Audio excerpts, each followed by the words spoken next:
So hello everyone and good evening सभी को। उम्मीद करता हूँ मेरी वॉइस प्रॉपर आ रही होगी, एक बार कंफर्म कर देंगे।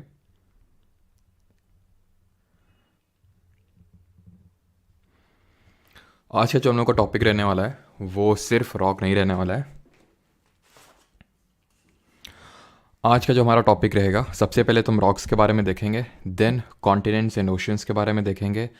ये पढ़ेंगे कॉन्टिनेंटल ड्रिफ्ट थ्योरी क्या है, सी फ्लो स्प्रेडिंग थ्योरी क्या है, कोरल रीफ्स क्या होते हैं। ये सारी चीज़ें आज के लेक्चर में देखने वाले हैं along with PYQs।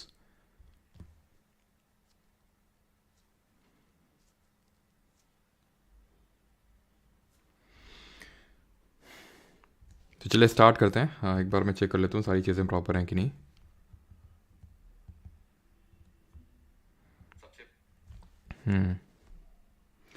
Alright, Saurabh, Saroj, Azhar Ansari, alright, ठीक है, स्टार्ट करते हैं। ओके,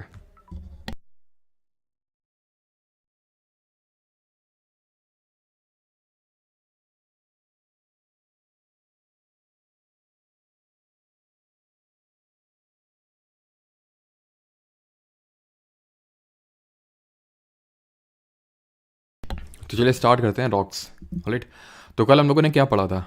कल हम लोगों ने ये पढ़ा था कि डिफरेंट टाइप्स की प्लेट बाउंड्री क्या होती हैं, और उस different types of plate boundary में हमने 3 टाइप की प्लेट बाउंड्रीज पढ़ी थी। सबसे पहले प्लेट्स होती क्या हैं? प्लेट्स होती हैं लिथोस्फेरिक प्लेट्स। लिथोस्फेरिक प्लेट्स क्या होती हैं? लिथोस्फेयर क्या होता है? तो लिथोस्फेयर होता है क्रस्ट ले लो पूरा, और अपर सॉलिड पार्ट ऑफ मैंटल ले लो।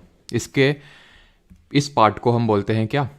लिथोस्फियर, यानी पूरा क्रस्ट और अपर पार्ट ऑफ मैंटल। और ये जो है लिथोस्फेरिक प्लेट्स, ये इस एस्थेनोस्फेयर के ऊपर, जो कि सेमी सॉलिड या फिर सेमी मॉल्टन एक लेयर होती है, उसके ऊपर स्लाइड करती है। ये क्या है? लिथोस्फेरिक प्लेट, जिसमें पूरा crust and upper solid part of mantle आता है। ये प्लेट्स जो हैं, या तो एक दूसरे के पास में आ सकती हैं, या दोनों एक दूसरे से दूर जा सकती हैं, या फिर ट्रांसफॉर्म प्लेट बाउंड्री क्रिएट हो सकती है। अगर पास में आती हैं तो क्या होता है? पास में जब आती हैं तो ये जब मिलती हैं तो ये बोलती हैं कि भाई एक तो नीचे जाएगा और एक ऊपर रहेगा। अब नीचे कौन जाएगा? जो डेंसर होगा, जो भारी होगा, जिसकी डेंसिटी यानी कि जो इसका घनत्व ज़्यादा होगा। कॉमन में आप बताएंगे कि कॉन्टिनेंटल क्रस्ट यानी कि महासागरीय भूपर्पटी, और ओशियनिक क्रस्ट यानी महासागरीय, ये हो गई आपकी, इसको क्या बोलेंगे? ओशियन वाले को महासागरीय बोलेंगे, ठीक है। तो इन दोनों में, कॉन्टिनेंटल और ओशियनिक क्रस्ट में, कौन डेंसर होता है और कौन लाइटर होता है? तो हम लोगों ने डिफरेंसेस पढ़े थे। कॉन्टिनेंटल जो क्रस्ट है वो क्योंकि लाइटर रॉक से बना हुआ है, ग्रेनेटिक रॉक से बना हुआ है, तो वो थिक होता है, वो मोटा होता है, एंड क्योंकि मोटा होता है तो वो लाइट होगा। ओशियनिक क्रस्ट थिन होता है और डेंस होता है, डेंसर होता है। तो इस वजह से अगर दोनों का मान लो मिलन होता है, कॉन्टिनेंटल और ओशियनिक क्रस्ट का, तो it is the oceanic crust which will subside, और यहाँ पे एक सबडक्शन जोन क्रिएट होता है। यहाँ पे एक सबडक्शन जोन क्रिएट होता है, जैसे यहाँ पे आप देख पा रहे हैं। और यहाँ पे क्रस्ट जो होता है वो डिस्ट्रॉय होता है, तभी इसको हम क्या बोलते हैं? इसको हम बोलते हैं, जो कॉन्वर्जेंट होती है, जो कॉन्वर्जेंट प्लेट बाउंड्री होती है, उसको हम डिस्ट्रक्टिव प्लेट बाउंड्री भी बोलते हैं। और जो डाइवर्जेंट प्लेट बाउंड्री होती है, यानी कि जब प्लेट्स एक दूसरे से दूर जा रही हों, ठीक है, प्लेट्स एक दूसरे से दूर जा रही हूँ, तो क्या होता है? नीचे से जो मैग्मा भरा हुआ है वो बाहर निकलता है, यहाँ पे सॉलिडिफाई हो जाता है, एंड क्या बन जाता है? ये यहाँ पे नए क्रस्ट का फॉर्मेशन हो जाता है। और इसलिए इसको बोलते हैं क्या? डाइवर्जेंट प्लेट बाउंड्री हमारी कंस्ट्रक्टिव प्लेट बाउंड्री होती है, बिकॉज यहाँ पे क्रस्ट जो है वो कंस्ट्रक्ट होता है। ट्रांसफॉर्म में neither the crust is created not destroyed, ठीक। अब ये सारी चीज़ें मैं बता क्यों रहा हूँ आपको? क्योंकि जो आज का लेक्चर है वो यहीं से शुरू होता है, कि जब हमारी दो प्लेट्स मिलती हैं तो एक सबडक्शन जोन क्रिएट होता है। और ये चीज़ मैंने आपको कल ही बताई थी कि जब ये प्लेट सबसाइड करेगी तो क्रस्ट डिस्ट्रॉय कैसे होगा? बिकॉज ये किसके ऊपर स्लाइड कर रही है? एस्थेनोस्फेयर के ऊपर। एस्थेनोस्फेयर क्या है? एक तरह से अगर हम देखें तो मैग्मा या फिर लावा ही है। तो जब उसके कॉन्टैक्ट में आएंगी, धधक रहा है लावा, बहुत ज़्यादा टेम्परेचर होता है, तो उसमें क्या होगा? ये जो क्रस्ट है वो पिघल जाएगा, जो नीचे गया, जो सबडक्ट किया है वो पिघल जाएगा। पिघल जाएगा तो क्या होगा? फिर से एस्थेनो, ये है क्या? कुछ नहीं, रॉक ही है, ये चट्टान ही है, ये मिनरल्स हैं जो क्रस्ट में डिपॉजिट हैं, वो रॉक्स ही हैं। तो जब रॉक नीचे जाएगी तो पिघल जाएगी, जब पिघल जाएगी तो extra asthenosphere, extra magma, extra lava वहाँ पे बनेगा, कहीं से तो निकलेगा। ये क्रैक से निकलेगा, जो चमक रहा है ना, ये यहाँ से निकलेगा ये। और तभी मैंने आपको याद हो बताया था कि जहाँ पे इस तरह का प्लेट बाउंड्री होती है, उससे कई किलोमीटर दूर हमें वोल्केनो देखने को मिलता है, वहीं पे देखने को नहीं मिलता है। ये हम लोगों ने कल बात पढ़ी थी। अब ये जो वोल्केनो है वो इस तरह से कुछ लावा फेंकता है, ठीक है, और ये जब यहाँ से लावा निकलता है तो ये वोल्केनिक माउंटेन टाइप बन जाता है। ये वोल्केनिक माउंटेन के बारे में हम जब माउंटेन्स टॉपिक पढ़ेंगे तब देखेंगे, अभी नहीं, ठीक है। इसको यहाँ पे इसको वेंट बोलते हैं, वोल्केनो का वेंट बोलते हैं। एक तरह से मुंह है ये वोल्केनो, जहाँ से ये निकल रहा है क्या, ये एक तरह से वोल्केनिक ऐश गैसेज ये निकल रही हैं। और मेन जो कंपोनेंट होता है वोल्केनो का वो होता है मैग्मा या फिर लावा। और मैंने कल भी बताया था मैग्मा और लावा में क्या डिफरेंस है। अगर वो अंदर है तो उसको मैग्मा बोलेंगे, एस्टिनोस्फीयर में जो भरा हुआ है, और अगर बाहर ये जो अभी गिर रहा है ये लावा हो गया, ठीक है। हैं दोनों सेम ही चीज़ ही है ना, जैसे गंगा दे रहे शक्तिमान है, तो ये है लावा। अब ये जो लावा निकला ना, अब ये क्या होगा, ये जम गया, क्योंकि बहुत ज़्यादा गाढ़ा होता है, ठीक है। तो ये यहाँ पे अब जम जाएगा। वो डिपेंड करता है, अभी हम देखेंगे टाइप्स ऑफ लावा क्या होते हैं। कुछ तरह के वोल्केनो बहुत ही गाढ़ा यानी विस्कस लावा रिलीज करते हैं, कुछ होते हैं बहुत ही विस्कस नहीं, बहुत ही लो विस्कोसिटी का लावा रिलीज करते हैं। तो वो डिफरेंट टाइप्स के हम पढ़ेंगे। और एसिडिक लावा क्या होता है, बेसिक लावा क्या होता है, जितना नीडेड है एग्जाम के लिए उतना पढ़ेंगे। तो ये जब यहाँ पे निकला तो ये सॉलिडिफाई हो जाएगा, जम जाएगा, बस बन गई इग्नियस रॉक, बन गई आग्नेय चट्टान। तो इग्नियस रॉक कैसे बनी from the solidification of magma या लावा, यानी कि सबसे प्राइमरी फॉर्म ऑफ रॉक है। सबसे पहले जो रॉक बनती है वो इग्नियस रॉक ही होती है। चाहे कोई भी रॉक ले लो तुम, रॉक के हम 3 टाइप पढ़ेंगे, रॉक्स के हम 3 टाइप पढ़ेंगे, इग्नियस, मेटामॉर्फिक और सेडिमेंट्री। सबसे पहले जो रॉक बनती है वो इग्नियस ही होती है, वो सॉलिडिफिकेशन ऑफ मैग्मा से या फिर लावा से। रॉक की स्टडी को क्या बोलते हैं और रॉक की एज को कैसे निकालेंगे, जरा कमेंट में जल्दी से बताइए। एज वाला तो मैंने कल भी आपको बताया था। स्टडी की अगर बात करें तो इसको पेट्रोलॉजी बोलते हैं, पेट्रोलॉजी। एंड एज की अगर बात करें तो रेडियो एक्टिव डेटिंग मेथड का यूज़ करते हैं, जैसे कि C14 आइसोटोप का यूज़ कर लेते हैं, कार्बन 14, जिसको कार्बन 14 डेटिंग बोलते हैं, ठीक है। Rubidium strontium dating, uranium lead dating, ठीक है। ये हमने टाइप्स ऑफ डेटिंग पढ़े थे, बाकी और भी तरह की डेटिंग होती है। चलो खैर आगे बढ़ते हैं। तो सॉलिडिफिकेशन ऑफ मैग्मा या लावा से इग्नियस रॉक बन गई। लेकिन क्या ऐसा तो है नहीं कि भाई जो अंदर एस्टेनोस्फीयर भरा हुआ है बस ये यहाँ पे पाइप लगा हुआ है और पाइप से बस ऐसे निकल आता है, ठीक है, ठीक है। मेन कंपोनेंट जो है वो यहाँ से निकल रहा है वेंट से, ठीक है। लेकिन जहाँ पे लावा भरा हुआ है, जहाँ पे मैग्मा भरा हुआ है, अंदर तो मैग्मा है ना, तो यहाँ पे भरा हुआ है। अब ऐसा तो नहीं कि पाइप लगा है सीधे बस यहाँ से निकला है, खत्म खेल। बीच में क्रैक्स होंगे, फ्रैक्चर्स होंगे यहाँ पे, तो वहाँ पे जब ये निकलेगा लावा तो यहाँ पे भी तो जम जाएगा और यहाँ पे डिफरेंट तरह के लैंडफॉर्म्स क्रिएट कर देगा। जैसे कि अगर हॉरिजॉन्टल लैंडफॉर्म है, एकदम हॉरिजॉन्टल लेटा हुआ, इसको बोलते हैं सिल। एकदम खड़ा हुआ है इस तरह से, तो इसको बोलते हैं डाइक। ये DIK नहीं होता है, DYKE होगा, ठीक है, DYKE, ठीक है। तो इसको क्या बोलेंगे, डाइक बोलेंगे, ऑलराइट। लेटा हुआ है तो सिल, खड़ा हुआ है तो डाइक, ध्यान रखना। वर्टिकल एक तरह से वॉल। याद कैसे रखेंगे इसको, याद ऐसे रखेंगे जैसे मैंने तो ऐसे याद कर रखा है इसको कि जैसे हमारे गांव में इस तरह की एक सिल होती है। सिल मतलब जिसमें नहीं चटनी वगैरह पीसी जाती है, पता नहीं तुम्हारे यहाँ क्या बोलते हैं, मेरे यहाँ तो सिल जैसे चटनी वगैरह बनाई गई या फिर कुछ भी पीसने वाला काम इस तरह से, उसमें क्या उसको बोलते हैं, लोढ़ा बोलते हैं ना, हाँ इस तरह से होता है, ठीक है, जिससे मतलब वो किया जाता है, मतलब कि मिक्स किया जाता है, तो उसको सिल बोलते हैं। सिल देखो लेटी हुई है, तो इस तरह से याद कर सकते हैं। बाकी जो भी आपको सही लगे, ठीक लगे, देख सकते हैं। ये मतलब वर्टिकल है, वर्टिकल वॉल टाइप है, तो इसको डाइक बोलेंगे, जहाँ पे ये मैग्मा जम गया, सॉलिडिफाई हो गया, ठीक है। और ये जहाँ जो मैग्मा का सोर्स है ना, जो मैग्मा का सोर्स है, अगर वो वहीं पे जम जाए तो जो रॉक का स्ट्रक्चर बनेगा, डोम साइज स्ट्रक्चर जो बन रहा है, it is called as batholith. Lith का मतलब होता है स्टोन। याद करो, स्टोन जो हमने पढ़ा था हिस्ट्री में, स्टोन एज, याद आ रहा है आपको, स्टोन एज। तो वहाँ पे पीलियोलिथिक, न्यूलिथिक, मीजोलिथिक पढ़ा। तो लिथ का मतलब क्या होता है, स्टोन होता है, ठीक है। तो बैथोलिथ मतलब डोम लाइक स्ट्रक्चर जो अंदर ही अंदर बन जाए, ठीक है। सिल्ट पढ़ लिया, डाइक। और अगर बैथोलिथ का छोटा भाई है, बैथोलिथ का बच्चा है, एक तरह से समझ, बैथोलिथ तो जहाँ पे मैग्मा भरा था वहीं पे जम गया। यहाँ पे क्या है, निकला है, कुछ दूर तक निकला है डाइक के थ्रू, एक मतलब कि बैथोलिथ से कनेक्टेड है through a conduit pipe, pipe के थ्रू कनेक्टेड है, ऐसे समझ लो। वहाँ पे जब ये आया ना तो वहाँ पे जम गया। सेम जैसे बैथोलिथ का स्ट्रक्चर है वैसे, लेकिन छोटा है, तो उसको लेकोलिथ बोलते हैं। ठीक है, क्वेश्चन कभी ज़्यादातर ऐसे मैंने देखे तो नहीं, लेकिन अगर पूछ ले तो बिना ज़्यादा लोड लिए हुए जितना अभी याद कर सकते हैं कर लीजिए। ज़्यादा लोड लेने की इसमें आवश्यकता नहीं कि डाई किए वो। ठीक है, थोड़ा बहुत जितना मतलब समझ में आ गया तो ठीक है। ठीक है, बस ये ध्यान रखना कि जो अंदर ही अंदर रॉक बन जाती है उनको हम इंट्रूसिव इग्नियस रॉक बोलते हैं, आग्नेय चट्टान। अभी मैं हिंदी में सभी सारे टर्म बता दूंगा, पहले बस समझते रहो। ठीक है, और जो बाहर आके निकलती है, जैसे बाहर ही आ गया, ठीक है, बाहर आ गया, अब जो यहाँ पे रॉक बनेगी उसको बोलेंगे एक्सट्रूसिव इग्नियस रॉक। जो अंदर ही अंदर बनती है उसको इंट्रूसिव भी बोलते हैं, या फिर प्लूटोनिक भी बोल देते हैं, प्लूटोनिक रॉक। क्लियर? अब यहाँ पे इसके एग्जाम्पल्स देख लेते हैं।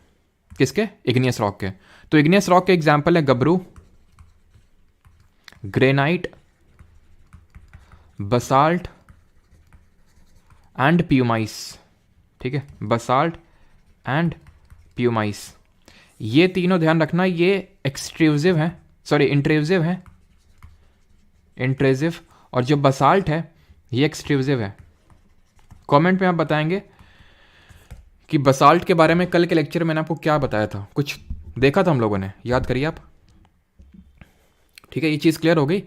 तो बसाल्ट जो है बाहर आके बन रही है, और ये हमने देखा था कि जो ओशनिक क्रस्ट है हमारी, महासागरीय भूपर्पटी, वो बसाल्टिक रॉक से बनी हुई है। ग्रेनेटिक रॉक से बना हुआ है हमारा क्या?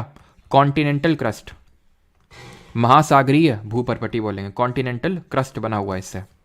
ये चीज़ हमने देखी। तो ये लाइटर फॉर्म ऑफ रॉक होती है, और बसाल्ट जो है थोड़ा सा डेंस फॉर्म ऑफ रॉक होती है, तभी ओशनिक क्रस्ट जो हमारी वो डेंस होती है। ऑलराइट, हम आगे पढ़ेंगे कि इग्नियस रॉक और जो हमारी एक सेडिमेंट्री रॉक है, इनका जो मेन कंपोनेंट होता है वो क्वार्ट्ज एंड फेल्डस्पार होता है। क्वार्ट्ज एंड फेल्डस्पार मिनरल्स होते हैं जो कि हमें ज़्यादातर इग्नियस रॉक और सेडिमेंट्री रॉक में देखने को मिलेंगे, अवसादी चट्टानों में, आग्नेय चट्टान और अवसादी चट्टान। याद कैसे रखेंगे? तो बस 4-5 बार ऐसे बोलो, गबरू ग्रेनाइट बसाल्ट प्यूमाइस, गबरू ग्रेनाइट बसाल्ट प्यूमाइस, वो याद हो जाएगा आपको अपने आप। ठीक है, क्लियर हो गया? अब आते हैं मेटामॉर्फिक रॉक्स पे, जिनको रूपांतरित या फिर कायांतरित चट्टानों के नाम से जानते हैं, रूपांतरित या फिर कायांतरित चट्टान। अब मेटामॉर्फिक रॉक की, रॉक आप समझ गए ना रॉक क्या है? तो रॉक एक तरह से जो मिनरल हमारी क्रस्ट में फॉर्म्ड है, क्रस्ट में। अच्छा, क्रस्ट से जरा ये बताइए, क्रस्ट में सबसे ज़्यादा हमें कौन सा एक तरह से एलिमेंट देखने को मिलता है? सबसे ज़्यादा कौन सा एलिमेंट और सबसे ज़्यादा कौन सा मेटल अबंडेंस में हमें देखने को मिलता है? तो मेटामॉर्फिक रॉक कैसे बनती हैं? तो लावा निकला, अंदर से लावा निकला, सॉलिडिफाई हो गया, इग्नियस तो बन गया, क्लियर हो गया। अब ये जो इग्नियस है, इसमें इस इग्नियस में अगर छोड़ो इसको अभी, ठीक है, इसको छोड़ो अभी, अब सेडिमेंट्री रॉक पे आओ। पहले इसको बोलते हैं अवसादी चट्टान। ठीक है, इसको बोलते हैं अवसादी चट्टान।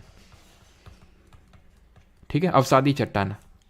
अभी जो हमारी प्राइमरी रॉक बनी थी, प्राइमरी रॉक मतलब इग्नियस रॉक, आग्नेय चट्टान, अब वो जो चट्टान बनी उसमें हवा, पानी, ग्लेशियर, सब कोई क्या करेगा, इसको तोड़ने की पूरी कोशिश करेगा, ये टूट जाएगी।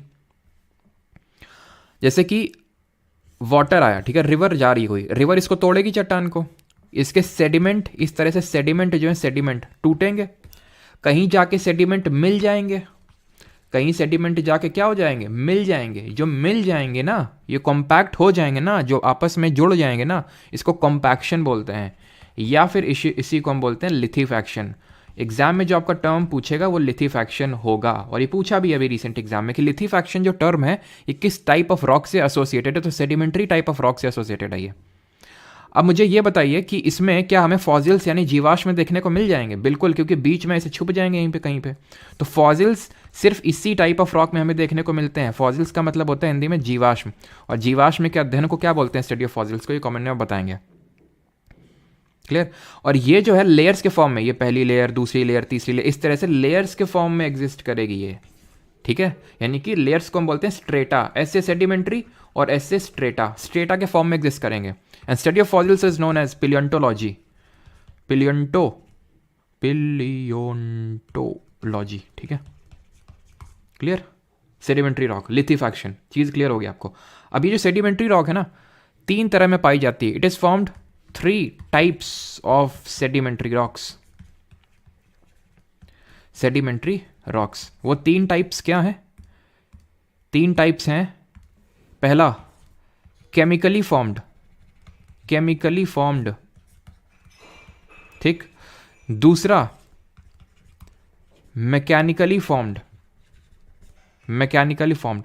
और तीसरा ऑर्गेनिकली फॉर्म्ड, ऑर्गेनिकली फॉर्म। तो कभी पूछ ले कि तीन टाइप्स केमिकली, मैकेनिकली, ऑर्गेनिकली किस तरह की रॉक में देखने को मिलते हैं, तो सेडिमेंट्री रॉक में देखने को मिलते हैं। केमिकली में अगर मैं बात करूं तो जैसे इसके एग्जांपल हो जाते हैं लाइमस्टोन, ठीक है, लाइमस्टोन एंड हेलाइट, ठीक है। मैकेनिकली फॉर्म्ड अगर बात करें तो इसमें सैंडस्टोन, लाइमस्टोन भी होगा, ठीक है, इसमें सैंडस्टोन भी होगा, ठीक है। इसमें एक तरह की रॉक होती है, इसको शेल बोलते हैं। ऑर्गेनिकली फॉर्म में अगर बात करें तो कोल हो जाएगा इसमें, ठीक है। लाइमस्टोन इसमें भी आपको देखने को मिलेगा नहीं, लाइमस्टोन केमिकली भी फॉर्म होता है, मैकेनिकली भी और ऑर्गेनिकली भी। लाइमस्टोन, चौक हो गया, ये सारे हमारे ऑर्गेनिकली फॉर्म्ड रॉक्स होती हैं। Is that clear? तो पहले तो तुम ये याद रखो कि जिसके नाम के एंड में तुम्हें स्टोन देखने को मिल जाए, स्टोन, स्टोन, स्टोन, ठीक है, स्टोन मतलब वो तो खैर एक ही है लाइमस्टोन तो, लेकिन जैसे लाइमस्टोन, सैंडस्टोन, स्टोन, तो वो आपकी ऐसे स्टोन, ऐसे सेडिमेंट्री होगी, ठीक है। शेल हो गया, कोल हो गया, चौक, हेलाइट, ये थोड़ा सा ध्यान रखना, ठीक है। क्लियर है?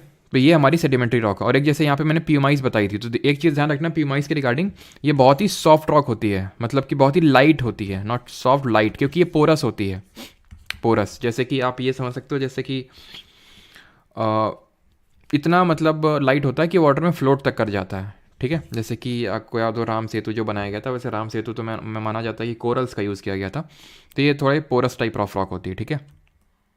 क्लियर? और एक चीज़ ध्यान रखना कि जो रॉक्स होती है ना हमारी, रॉक्स ये बहुत टफ भी हो सकती हैं, बहुत हार्ड भी हो सकती हैं और बहुत सॉफ्ट भी हो सकती हैं। जैसे सॉफ्ट का अगर मैं एग्जांपल दूं आपको, जो सबसे सॉफ्टेस्ट रॉक है वो टाल्क होती है, ठीक है, जिसको कि हम पाउडर बनाने के लिए यूज़ करते हैं, पाउडर बनाने के लिए।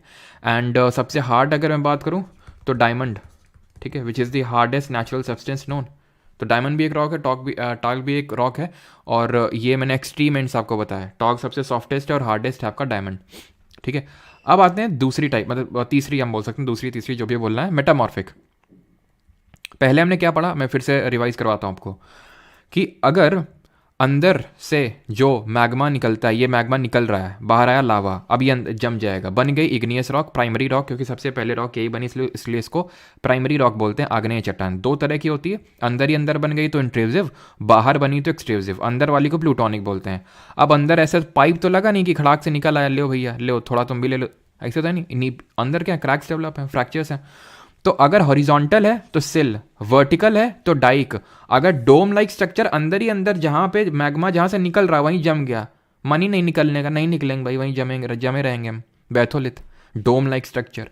लेकोलिथ क्या, connected from a conduit pipe like structure from the batholith, similar to batholith but smaller than batholith, laccolith, ठीक है। होते तो और भी फैकोलिथ और लेपोलिथ भी होता है, जैसे वो केले का शेप का होता है फैकोलिथ, लेकिन वो हमें इतना पढ़ने की ज़रूरत नहीं, अगर आएगा भी तो हम एलिमिनेशन से कर लेंगे, क्योंकि क्वेश्चन आया नहीं ज़्यादा, तो इसलिए मैं करवा नहीं रहा हूँ उतना, ठीक है। और आएगा भी तो कर लेंगे, सिल डाइक और बैथोलिथ और लेकोलिथ को, ये इतना ही पढ़ के आप, ठीक है। फिर हमने पढ़ा क्या, सेडिमेंट्री रॉक, अवसादी चट्टान है। अवसाद यानी सेडिमेंट, अवसाद बन रहा, अवसाद का मतलब होता है कि कोई चीज़ बचा हुआ। तो जब इसमें इग्नियस रॉक में या फिर मेटामॉर्फिक रॉक में जो भी हम पढ़ने जा रहे हैं, उसमें अगर क्या काम करेगा, उसमें विंड, वाटर, ग्लेशियर, ये मतलब काम करेंगे, तो क्या होगा, इसका वेदरिंग होगा, ये रॉक टूट जाएगी। वेदरिंग वगैरह टर्म्स हम कल के लेक्चर में पढ़ेंगे। तो टूट जाएगी रॉक, ये जब टूट जाएगी तो थोड़ा दूर ट्रांसपोर्ट हो, हवा लेके जाएगी या फिर पानी लेके जाएगा, कोई तो लेके जाएगा, तो फिर वो आपस में कॉम्पैक्ट हो जाएंगी, जिसको लिथीफैक्शन बोलते हैं। बीच में फॉसिल एकदम चिपक जाएंगे, भाई जगह मिल गई हमको भी जरा बिठा लो। फॉसिल्स क्या होते हैं, जैसे कि एक तरह से प्लांट्स एंड मिनरल प्लांट्स हो गया, ठीक है, या फिर हमारे एनिमल्स हो गए छोटे छोटे, वो सब उनको फॉसिल्स बोलते हैं। उसकी स्टडी को पैलेंटोलॉजी बोलते हैं। लेयर्स के फॉर्म एग्जिस्ट करती है, स्टेटा के फॉर्म में, तीन तरह की होती है, केमिकली और mechanically and organically form. Clear? अब आते हैं मेटामॉर्फिक टाइप ऑफ रॉक पे। अब इग्नियस रॉक, ये हमारी इग्नियस रॉक, और ये सेडिमेंट्री रॉक, दोनों के बारे में पढ़ चुके हैं, ठीक। इसमें अगर हम क्या कर दें, बहुत ज़्यादा प्रेशर अप्लाई कर दें दोनों रॉक में, प्रेशर दोनों में से किसी में, दोनों में प्रेशर बहुत ज़्यादा अप्लाई कर दें, या इसके वॉल्यूम में, आयतन में चेंज कर दें, टेम्परेचर बहुत ज़्यादा दे दें इसको, ये रॉक इग्नियस या सेडिमेंट्री चेंज हो जाती हैं, इनका फॉर्म चेंज हो जाता है। और चेंज इन फॉर्म को बोलते हैं यानी कि जो इनका रूप है वो बदल जाता है, तो इसीलिए तो नाम है रूपांतरित। चेंज इन फॉर्म को हम बोलते हैं मेटामॉर्फोसिस, और ये मेटामॉर्फोसिस टर्म से ही बना है मेटामॉर्फिक रॉक्स, और ये बन जाएगी क्या, मेटामॉर्फिक रॉक। समझ गए कैसे बनी? इग्नियस तो लावा निकला, जम गया, बन गया इग्नियस। इसमें अगर बहुत ज़्यादा क्या हुआ, बहुत ज़्यादा अगर एक्सोजेनस एजेंट्स काम किए, एक्सटर्नल फैक्टर्स काम किए, विंड, वाटर, ये ग्लेशियर, ये सब, तो उसके अवसाद जो हैं लिथीफैक्शन होके सेडिमेंट्री, इन दोनों में से अगर बहुत ज़्यादा प्रेशर अप्लाई कर दें, वॉल्यूम चेंजेस या टेम्परेचर के चेंजेस, तो इसका फॉर्म चेंज हो जाएगा इन दोनों रॉक का, बन जाएगा metamorphic rock. Clear? Metamorphic rock जो है उसमें हमें दो तरह की चीज़ें देखने को मिलती हैं, एक को बोलते हैं लीनिएशन और एक को बोलते हैं फोलिएशन। लीनिएशन, फोलिएशन या फिर बैंडिंग भी बोलते हैं, ठीक है, बैंडिंग, लीनिएशन, फोलिएशन या फिर बैंडिंग। लीनिएशन फोलिएशन होता है कि भाई आपको लाइन लाइक स्ट्रक्चर देखने को मिल रहा है, लाइन टाइप की स्ट्रक्चर देखने को मिल रहे हैं, ठीक है। लीनिएशन या फोलिएशन का मतलब होता है लाइंस हमें देखने को मिल रही है रॉक में।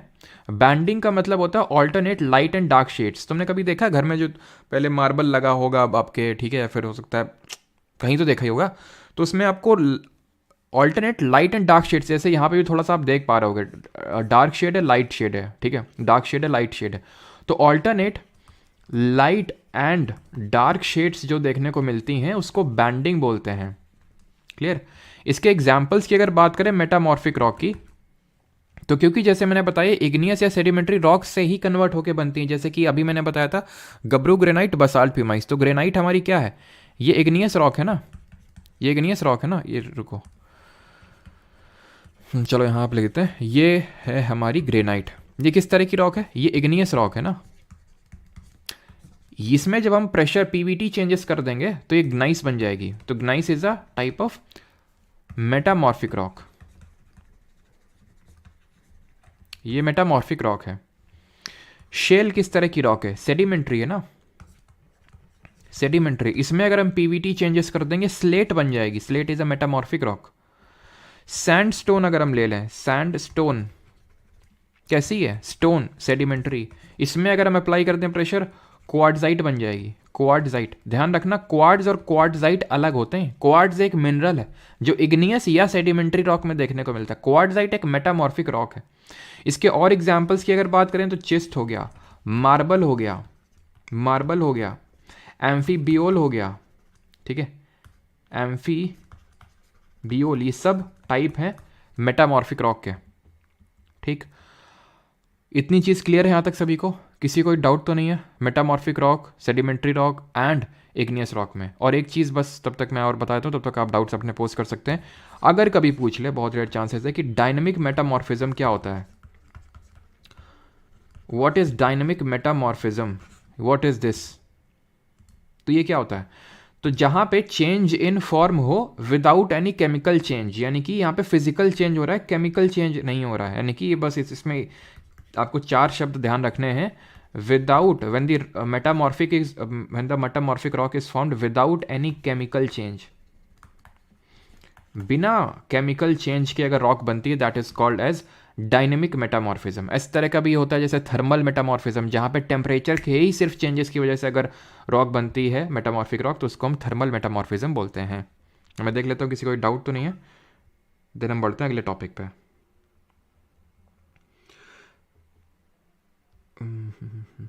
ओके,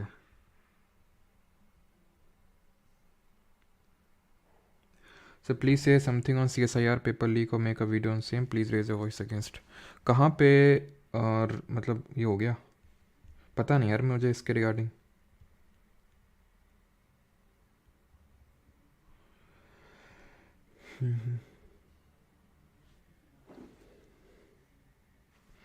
पता नहीं यार मुझे इसके रिगार्डिंग, मैं देखूंगा फिर बताऊंगा अगर कुछ ऐसा मतलब होता है तो फिर ठीक है।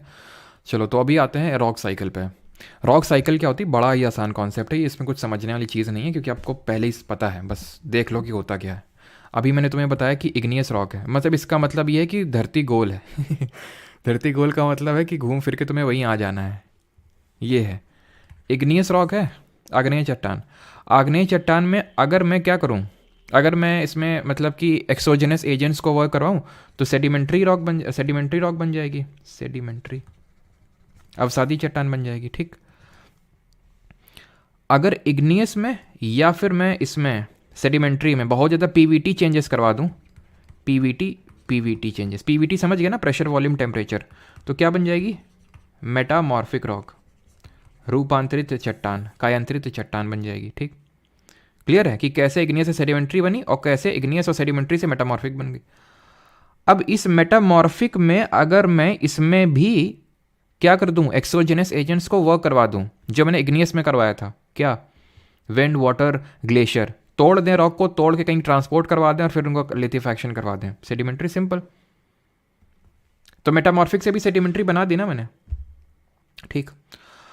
अब और क्या कर सकते हैं, सेडिमेंट्री से इग्नियस कैसे बना है, सेडिमेंट्री से इग्नियस और मेटामॉर्फिक से इग्नियस बन सकती है क्या, बाकी तो देख लिए भाई, लेकिन ये क्या हो सकता है पॉसिबल, सोचिए कि सेडिमेंट्री से इग्नियस बन जाए या मेटामॉर्फिक से, क्योंकि इग्नियस तो सॉलिडिफिकेशन ऑफ लावा से बनती है, ये लावा तो है नहीं, है कैसे,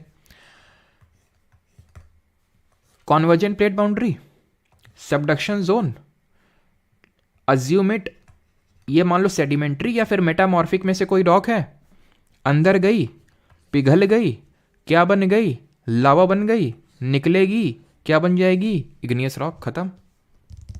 तो सेडिमेंट्री और मेटामॉर्फिक से भी मैंने बना दिया ना इग्नियस, यानी कि वो रॉक जो कभी इग्नियस हुआ करती थी वो फिर से इग्नियस आज बन चुकी है। जैसे इग्नियस रॉक, लावा निकला, ठीक है, इग्नियस बन गई, इग्नियस से पता चला सेडिमेंट्री बन गई, पानी रिवर आई, तोड़ दिया, कंपैक्शन कर दिया, सेडिमेंट्री बना दिया। इसमें ऐसा नहीं कि एक दो साल में हो जाता है, बहुत साल लगते हैं इसमें, ठीक है। मैंने आपको पहले बताया था ज्योग्राफी में 100 years is like a blink of an eye, simple. 100 साल तो बहुत छोटी बात हम कर रहे हैं, ठीक है।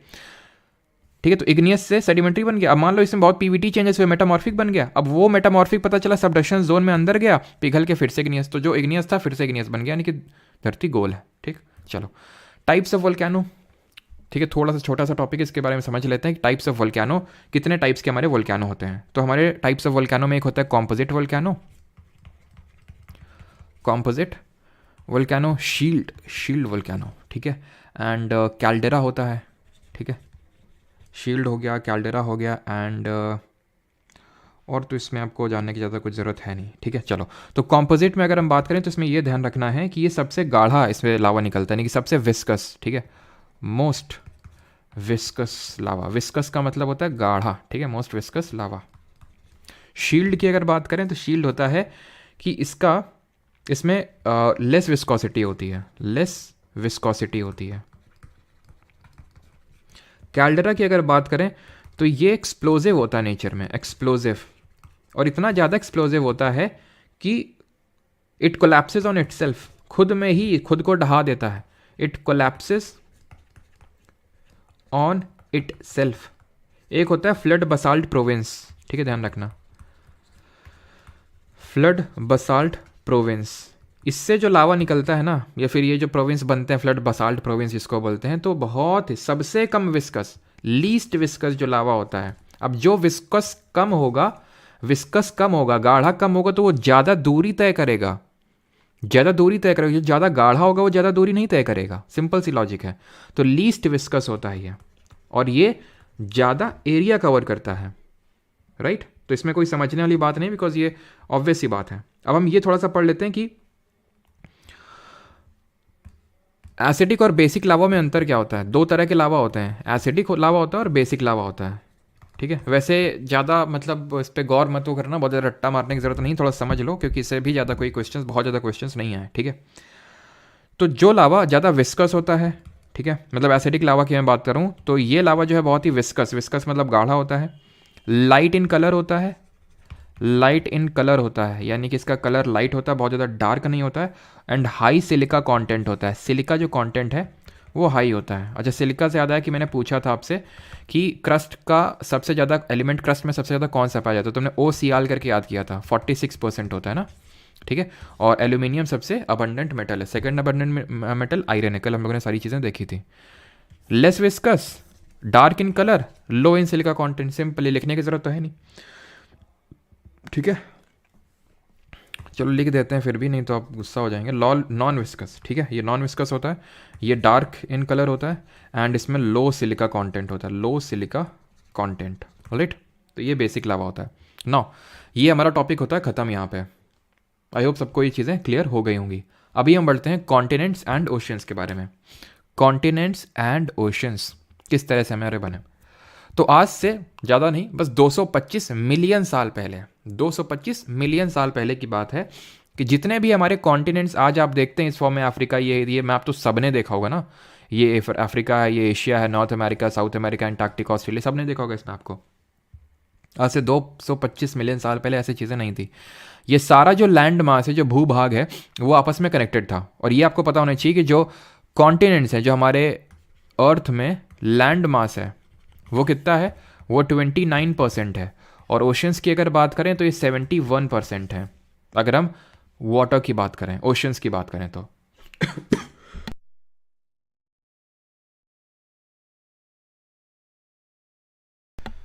ठीक है, तो 71% है, 29%, 71%। अब ये जो 29% लैंड मास है, ये पहले इसको बोलते थे पैंजिया, और जो पानी है उसको बोलते थे पैंथालासा। तो पैंजिया क्या होता था, पैंजिया पूरा जो लैंड मास, उसको पैंजिया बोलते थे, जो पूरा पानी होता था उसको पैंथालासा बोलते थे।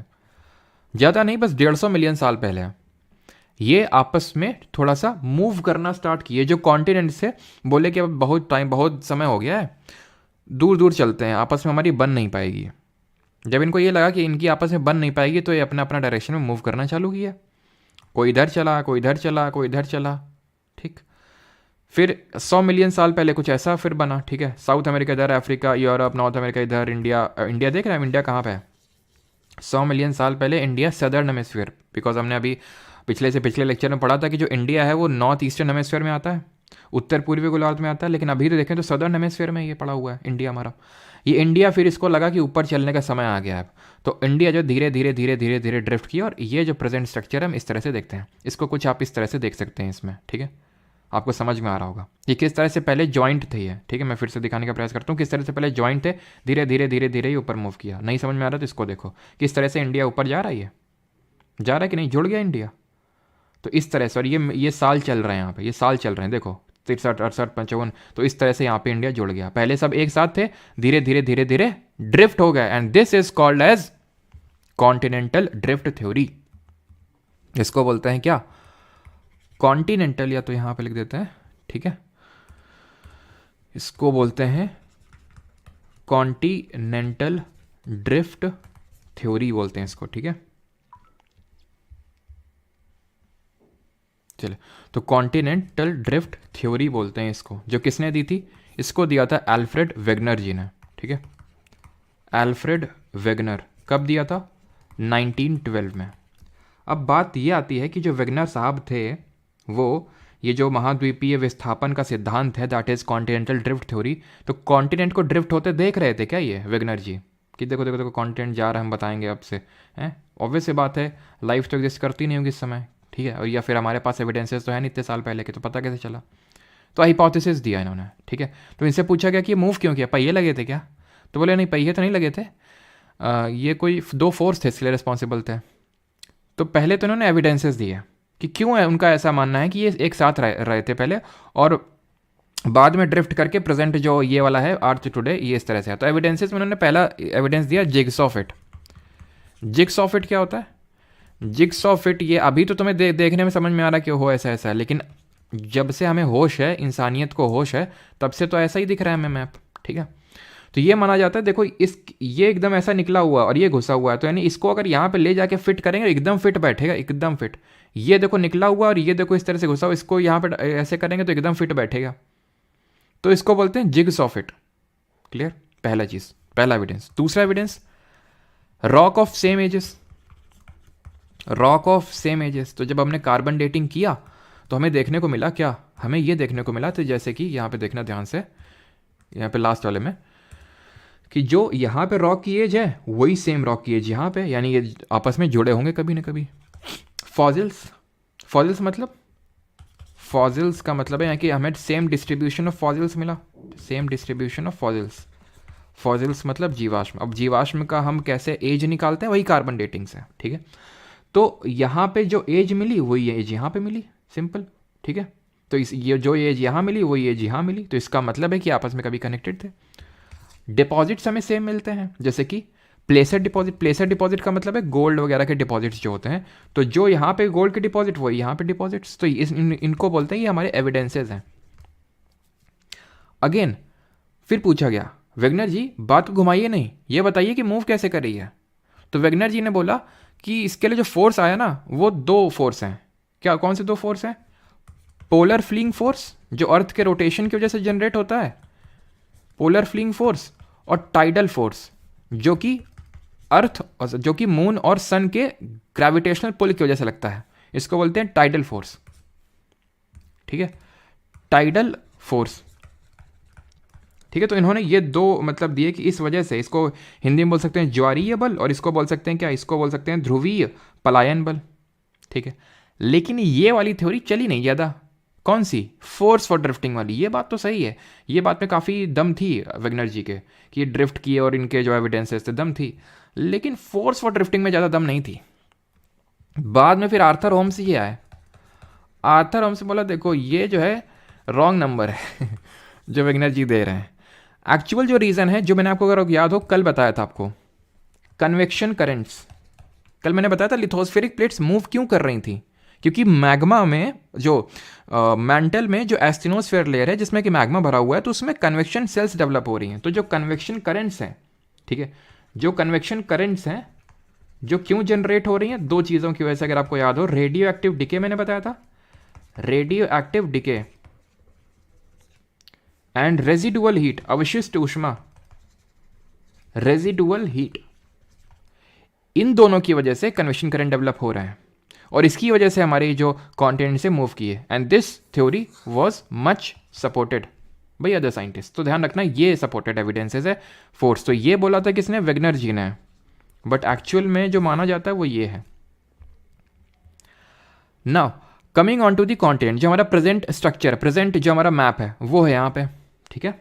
तो प्रेजेंट मैप किस तरह से है, तो यहाँ पे आप देख पा रहे होंगे कि नॉर्थ अमेरिका, ये सारी चीज़ें कॉन्टिनेंट। अब हम कॉन्टिनेंट और ओशंस के बारे में पढ़ने वाले हैं, लेकिन ज़्यादा डीप में नहीं, बिकॉज यहाँ पे हम ये नहीं देखने वाले हैं कि यहाँ पे एंडीज माउंटेन रेज है, यहाँ पे रॉकीज़ है, यहाँ पे अपलेशंस हैं, यहाँ पे एटलस है, ठीक है। ये सब हम नहीं पढ़ने वाले, ये हम अलग से जो लेक्चर रहेगा उसमें पढ़ेंगे, ठीक है। अलग से जो वर्ल्ड ज्योग्राफी का रहेगा, यहाँ पे हम बेसिक्स कवर कर लेते हैं कि भाई कितने कॉन्टिनेंट हैं और एरिया वाइज इनका क्या ऑर्डर है, कितने ओशंस हैं, एरिया वाइज क्या ऑर्डर है इनका, बस, ठीक है। तो 1 2 3 4 5 6 7, तो हमारे कितने कॉन्टिनेंट्स हैं, 7 कॉन्टिनेंट हैं, ठीक है। ये हैं लार्जेस्ट टू स्मॉलेस्ट के ऑर्डर में यहाँ पे लगे हुए हैं, सबसे बड़े से लेके सबसे छोटे में। सबसे बड़ा ये एरिया वाइज है, पॉपुलेशन वाइज भी अभी हम लोग देख लेंगे। सबसे बड़ा एरिया में अगर हम बात करें तो कौन सा है, हमारा खुद का जो इंडिया है, जहाँ पे एशिया, ठीक है। और एक चीज़, वैसे तो ये जब हम लोग पढ़ेंगे क्या, जब हम लोग पढ़ेंगे किसके बारे में, हिमालय के बारे में, तो ये देखेंगे यहाँ पे टेथीस सागर होता था, टेथीस थी, जहाँ पे इंडिया ज्वाइन किया ना इसको, यूरेशिया, ये यूरेशियन प्लेट है, याद आ रहा है, यूरेशियन प्लेट और ये हमारी इंडियन प्लेट। तो इंडियन प्लेट जब टकराई ना यहाँ से, उससे पहले यहाँ पे टेथीस सागर हुआ करता था। ये चीज़ वैसे हम आगे भी पढ़ेंगे, ठीक है। तो वैसे फिर भी मैं बता देता हूँ, यहाँ पे आपका टेथीज सी होता था, टेथीज सागर एग्जिस्ट करता था, उसके हमें एविडेंसेस मिलते हैं। तो सबसे बड़ा है हमारा एशिया, ठीक है। थोड़ा सा इसमें एग्जैक्टली एरिया आपको याद करने की ज़रूरत नहीं है, बस ये देख लो कि कितना है लैंड मास का, 29.32%, पूरे जितना भी हमारा लैंड मास है तो उसका 29.32% एशियन ऑक्यूपाई कर रखा है। दूसरे नंबर पे अफ्रीका, जिसको हम कॉन्टिनेंट ऑफ कॉन्टिनेंट्स के नाम से जानते हैं, कॉन्टिनेंट ऑफ कॉन्टिनेंट्स इसलिए जानते हैं, कॉन्टिनेंट्स इसलिए जानते हैं बिकॉज इसमें मोस्ट नंबर ऑफ कंट्रीज हैं, सबसे ज़्यादा देश किसी कॉन्टिनेंट में है तो वो अफ्रीका है। ये 20.32% ऑफ लैंड मास का। थर्ड नंबर पे नॉर्थ अमेरिका, परसेंटेज सबके याद करने की जरूरत नहीं, एशिया और अफ्रीका का थोड़ा याद कर लेना, बस ऑर्डर पता होना चाहिए, Asia, Africa, North America, South America, then आता है अंटार्कटिका, देन आता है यूरोप, एंड लास्ट में आता है ऑस्ट्रेलिया या फिर ओशिनिया। अब ओशिनिया ऑस्ट्रेलिया क्या होता है, सेम ही है। अब ऑस्ट्रेलिया में तो ये ऑस्ट्रेलिया कंट्री भी है, हमें पता है ऑस्ट्रेलिया कंट्री भी है, ठीक है। लेकिन हमें पता है यहाँ पे न्यूजीलैंड और छोटे छोटे देश, फिजी, पापुआ न्यू गिनिया, ये सब हमें यहाँ पे देखने को मिलते हैं, तो उनको सबको इंक्लूड कर लेते हैं, तो ओशिनिया बोलते हैं, ठीक है। तो ये है, तो ये ऑर्डर आपको पता होना चाहिए। अब हम देख लेते हैं पॉपुलेशन वाइज ऑर्डर क्या है, जनसंख्या के टर्म्स में पॉपुलेशन वाइज तो पॉपुलेशन वाइज भी एशिया टॉप पे आता है, ठीक है। Population wise Africa second number पे ही आता है, एरिया वाइज भी दोनों का यही ऑर्डर है, बट तीसरा नंबर अब चेंज हो जाएगा और यहाँ पे यूरोप आ जाएगा, ठीक है। चौथे नंबर पे नॉर्थ अमेरिका, पाँचवें नंबर पे साउथ अमेरिका, छठे नंबर पे ऑब्वियस सी बात है ऑस्ट्रेलिया, और सातवें नंबर पे जहाँ पे कोई पॉपुलेशन नहीं है दैट इज़ अंटार्कटिका, बिकॉज यहाँ पे हैबिटेबल कंडीशंस नहीं है कि रहा जा सके, यहाँ पे बहुत ही एक्सट्रीम क्लाइमेटिक कंडीशंस है इस वजह से। Now coming on to the oceans, oceans कितने हमारे, ओशंस देखना भी यहाँ पे ध्यान से। ओशंस है हमारा ये सदर्न ओशन, अटलांटिक ओशन जो कि किस शेप में है ज़रा बताइए, इंडियन ओशन तीसरा, चौथा पैसिफिक ओशन, पांचवा फिर से पैसिफिक ओशन, है ना।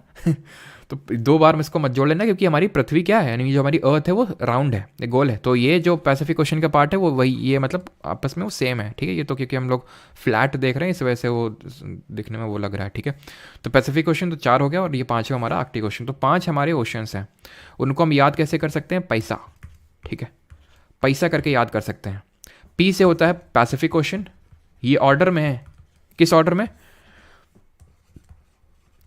डिक्रीजिंग साइज के ऑर्डर में, घटते हुए साइज के ऑर्डर में। पैसिफिक है ये, प्रशांत महासागर, इसको बोलते हैं अटलांटिक ओशन। आई से होगा इंडियन ओशन, एस से होगा सदर्न ओशन, ए से होगा आर्कटिक ओशन। अब इनके रिगार्डिंग कुछ एक्स्ट्रा इन्फॉर्मेशन, पैसिफिक जो है ना लार्जेस्ट, ये तो बताने की जरूरत नहीं क्योंकि ऊपर से नीचे लार्जेस्ट से स्मॉलेस्ट की तरफ है, सबसे छोटा वही होगा, तो चलिए फिर भी लिख देते हैं लार्जेस्ट है ये, ठीक। पैसिफिक आपका डीपेस्ट भी है, यहाँ पे हमें सबसे गहरा बिंदु, गहरा पॉइंट, डीपेस्ट पॉइंट देखने को मिलता है, और वो है चैलेंजर डीप, चैलेंजर डीप जो कि आपको मरियाना ट्रेंच में देखने को मिलेगा। तो हो सकता है कि ऑप्शन में चैलेंजर डीप ना देखे, मरियाना ट्रेंच हो। ये जो ट्रेंच का मतलब होता है गड्ढा, गड्ढा समुद्र में गड्ढा, इस तरह से गड्ढा है, ठीक है। और ये जो मरियाना ट्रेंच है ना, रफली 11 किलोमीटर गड्ढा है, ये 11 किलोमीटर डीप है, यानी कि जितना हिमालय की हाइट कितनी है 8848 मीटर, उससे भी ज़्यादा गहरा है, जितना हिमालय ऊंचा नहीं उससे ज़्यादा गहरा है ये, ठीक है। तो ये चीज़ आपको पता होनी चाहिए। एंड अटलांटिक ओशन के बारे में क्या पता होनी चाहिए, अटलांटिक ओशन जो है हमारा एस शेप में, अभी हम लोगों ने देखा भी था, ठीक है, एस शेप में ये, यहाँ पे आप देख सकते हैं ये एस शेप में जो यहाँ पे मैंने ड्रॉ किया। अटलांटिक ओशन में ये जो नॉर्थ अटलांटिक ओशन है, और इसको साउथ अटलांटिक ओशन बोल देते हैं नीचे वाले को। तो जो नॉर्थ अटलांटिक ओशन है ना, यहाँ पे हमें एक टाइप की ग्रास देखने को मिलती है जिसको बोलते हैं सरगैसम। ये भूरी यानी ब्राउन कलर की ग्रास होती है, कुछ और नहीं बल्कि ये एक तरह का ब्राउन एल्गे होता है, ब्राउन एल्गे होता है जिसको हम फाइओफाइके के नाम से जानते हैं, वो हम बायोलॉजी में पढ़ेंगे। तो ये जो सरगैसम है वो यहाँ पे इकट्ठा हो जाती है ओशन करेंट्स वगैरह जो होते हैं उनकी वजह से, और कोरियोलिस फोर्स की वजह से। तो इसको बोल देते हैं Sargasso Sea, Sargasso Sea, and it is also known as the sea without any border, या फिर बॉर्डर लेस सी के नाम से इसको जाना जाता है। Is that clear. और जो अटलांटिक ओशन है ना, ये इसको हम बोलते हैं it has the most indented coast line है इसकी। इसका मतलब क्या होता है, इंटेंडेड कोस्ट लाइन का मतलब, इसका मतलब ये होता है कि इसमें बहुत सारे में ईस्टरीज, बे, गल्फ, ये सब देखने को मिलते हैं, क्योंकि इसमें बहुत ज़्यादा कोस्ट लाइन है ना, इधर नॉर्थ अमेरिका, इधर साउथ अमेरिका, इधर यूरोप, इधर अफ्रीका, तो बहुत ही ज़्यादा हमें बे, ईस्टरी, गल्फ ये सब देखने को मिलते हैं, जिसकी वजह से इसको हम बोलते हैं कि इंटेंडेड कोस्ट लाइन है, और यहाँ पे शिप्स को डॉक करना काफ़ी आसान होता है, ठीक है। And the last thing is कि क्या था वो लास्ट चीज़ सरगैसो सी हो गया, इंटेंडेड कोस्ट लाइन हो गया, एस शेप हो गया, हाँ ये सबसे आपका बिजिएस्ट होगा, ठीक है, ये बिजिएस्ट ओशन होगा।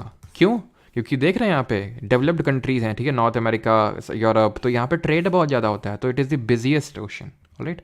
तो ये है अटलांटिक ओशन के रिगार्डिंग। तो ध्यान रखना इसमें क्या क्या चीज़ें, एस शेप होता है, एस से आप सरगैसो सी भी याद रख सकते हैं, Sargasso Sea without borders, and indented coast line है, इंडेंटेड कोस्ट लाइन है, एंड बिजिएस्ट है, ठीक है। Indian Ocean third largest ocean है, एंड ये एकमात्र ओशन है जो किसी कंट्री के नाम पे है। इसी बात पे चाइना चिढ़ता रहता है कि इंडिया के नाम पे क्यों है वो, ठीक है। देन सदर्न ओशन जो कि अटलांटिक ओशन, अटलांटिक उसके पास है, और हमारा आर्कटिक जो ऊपर है, ठीक है, आर्कटिक महासागर। अगर कभी सैलिनिटी की बेसिस से पूछ ले, सैलाइन सबसे ज़्यादा कौन है, सैलिनिटी क्या होती है कि मतलब पर केजी कितना सॉल्ट है, पर केजी सी वाटर में कितना सॉल्ट है, उसको सैलिनिटी बोलते हैं। तो सबसे सैलाइन अगर बात करेंगे तो अटलांटिक होगा, अटलांटिक जो ओशन है वो सबसे ज़्यादा सेलाइन है, मोस्ट सेलाइन है, सबसे ज़्यादा खारा है ये अटलांटिक ओशन। चलिए आगे बढ़ते हैं और अब हमें पढ़ना है सी फ्लोर स्प्रेडिंग के बारे में। एक बार ये बता दीजिए किसी को यहाँ तक कोई डाउट तो नहीं है, देन हम बढ़ते हैं सी फ्लोर स्प्रेडिंग में।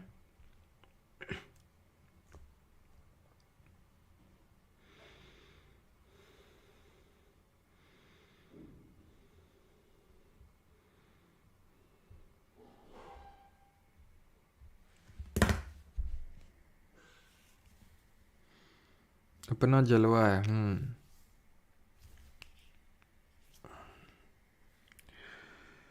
डेड सी के बारे में रोशन पढ़ेंगे, मुझे पता है डेड सी के बारे में पढ़ेंगे, भी क्वेश्चंस करेंगे तो वहाँ पे मैं बताऊंगा डेड सी के बारे में, जो इसराइल और जॉर्डन जो लैंड लॉक्ड सी है जिसकी सैलिनिटी सबसे ज़्यादा है, अभी पढ़ेंगे उसके बारे में, अभी क्वेश्चंस आने दो।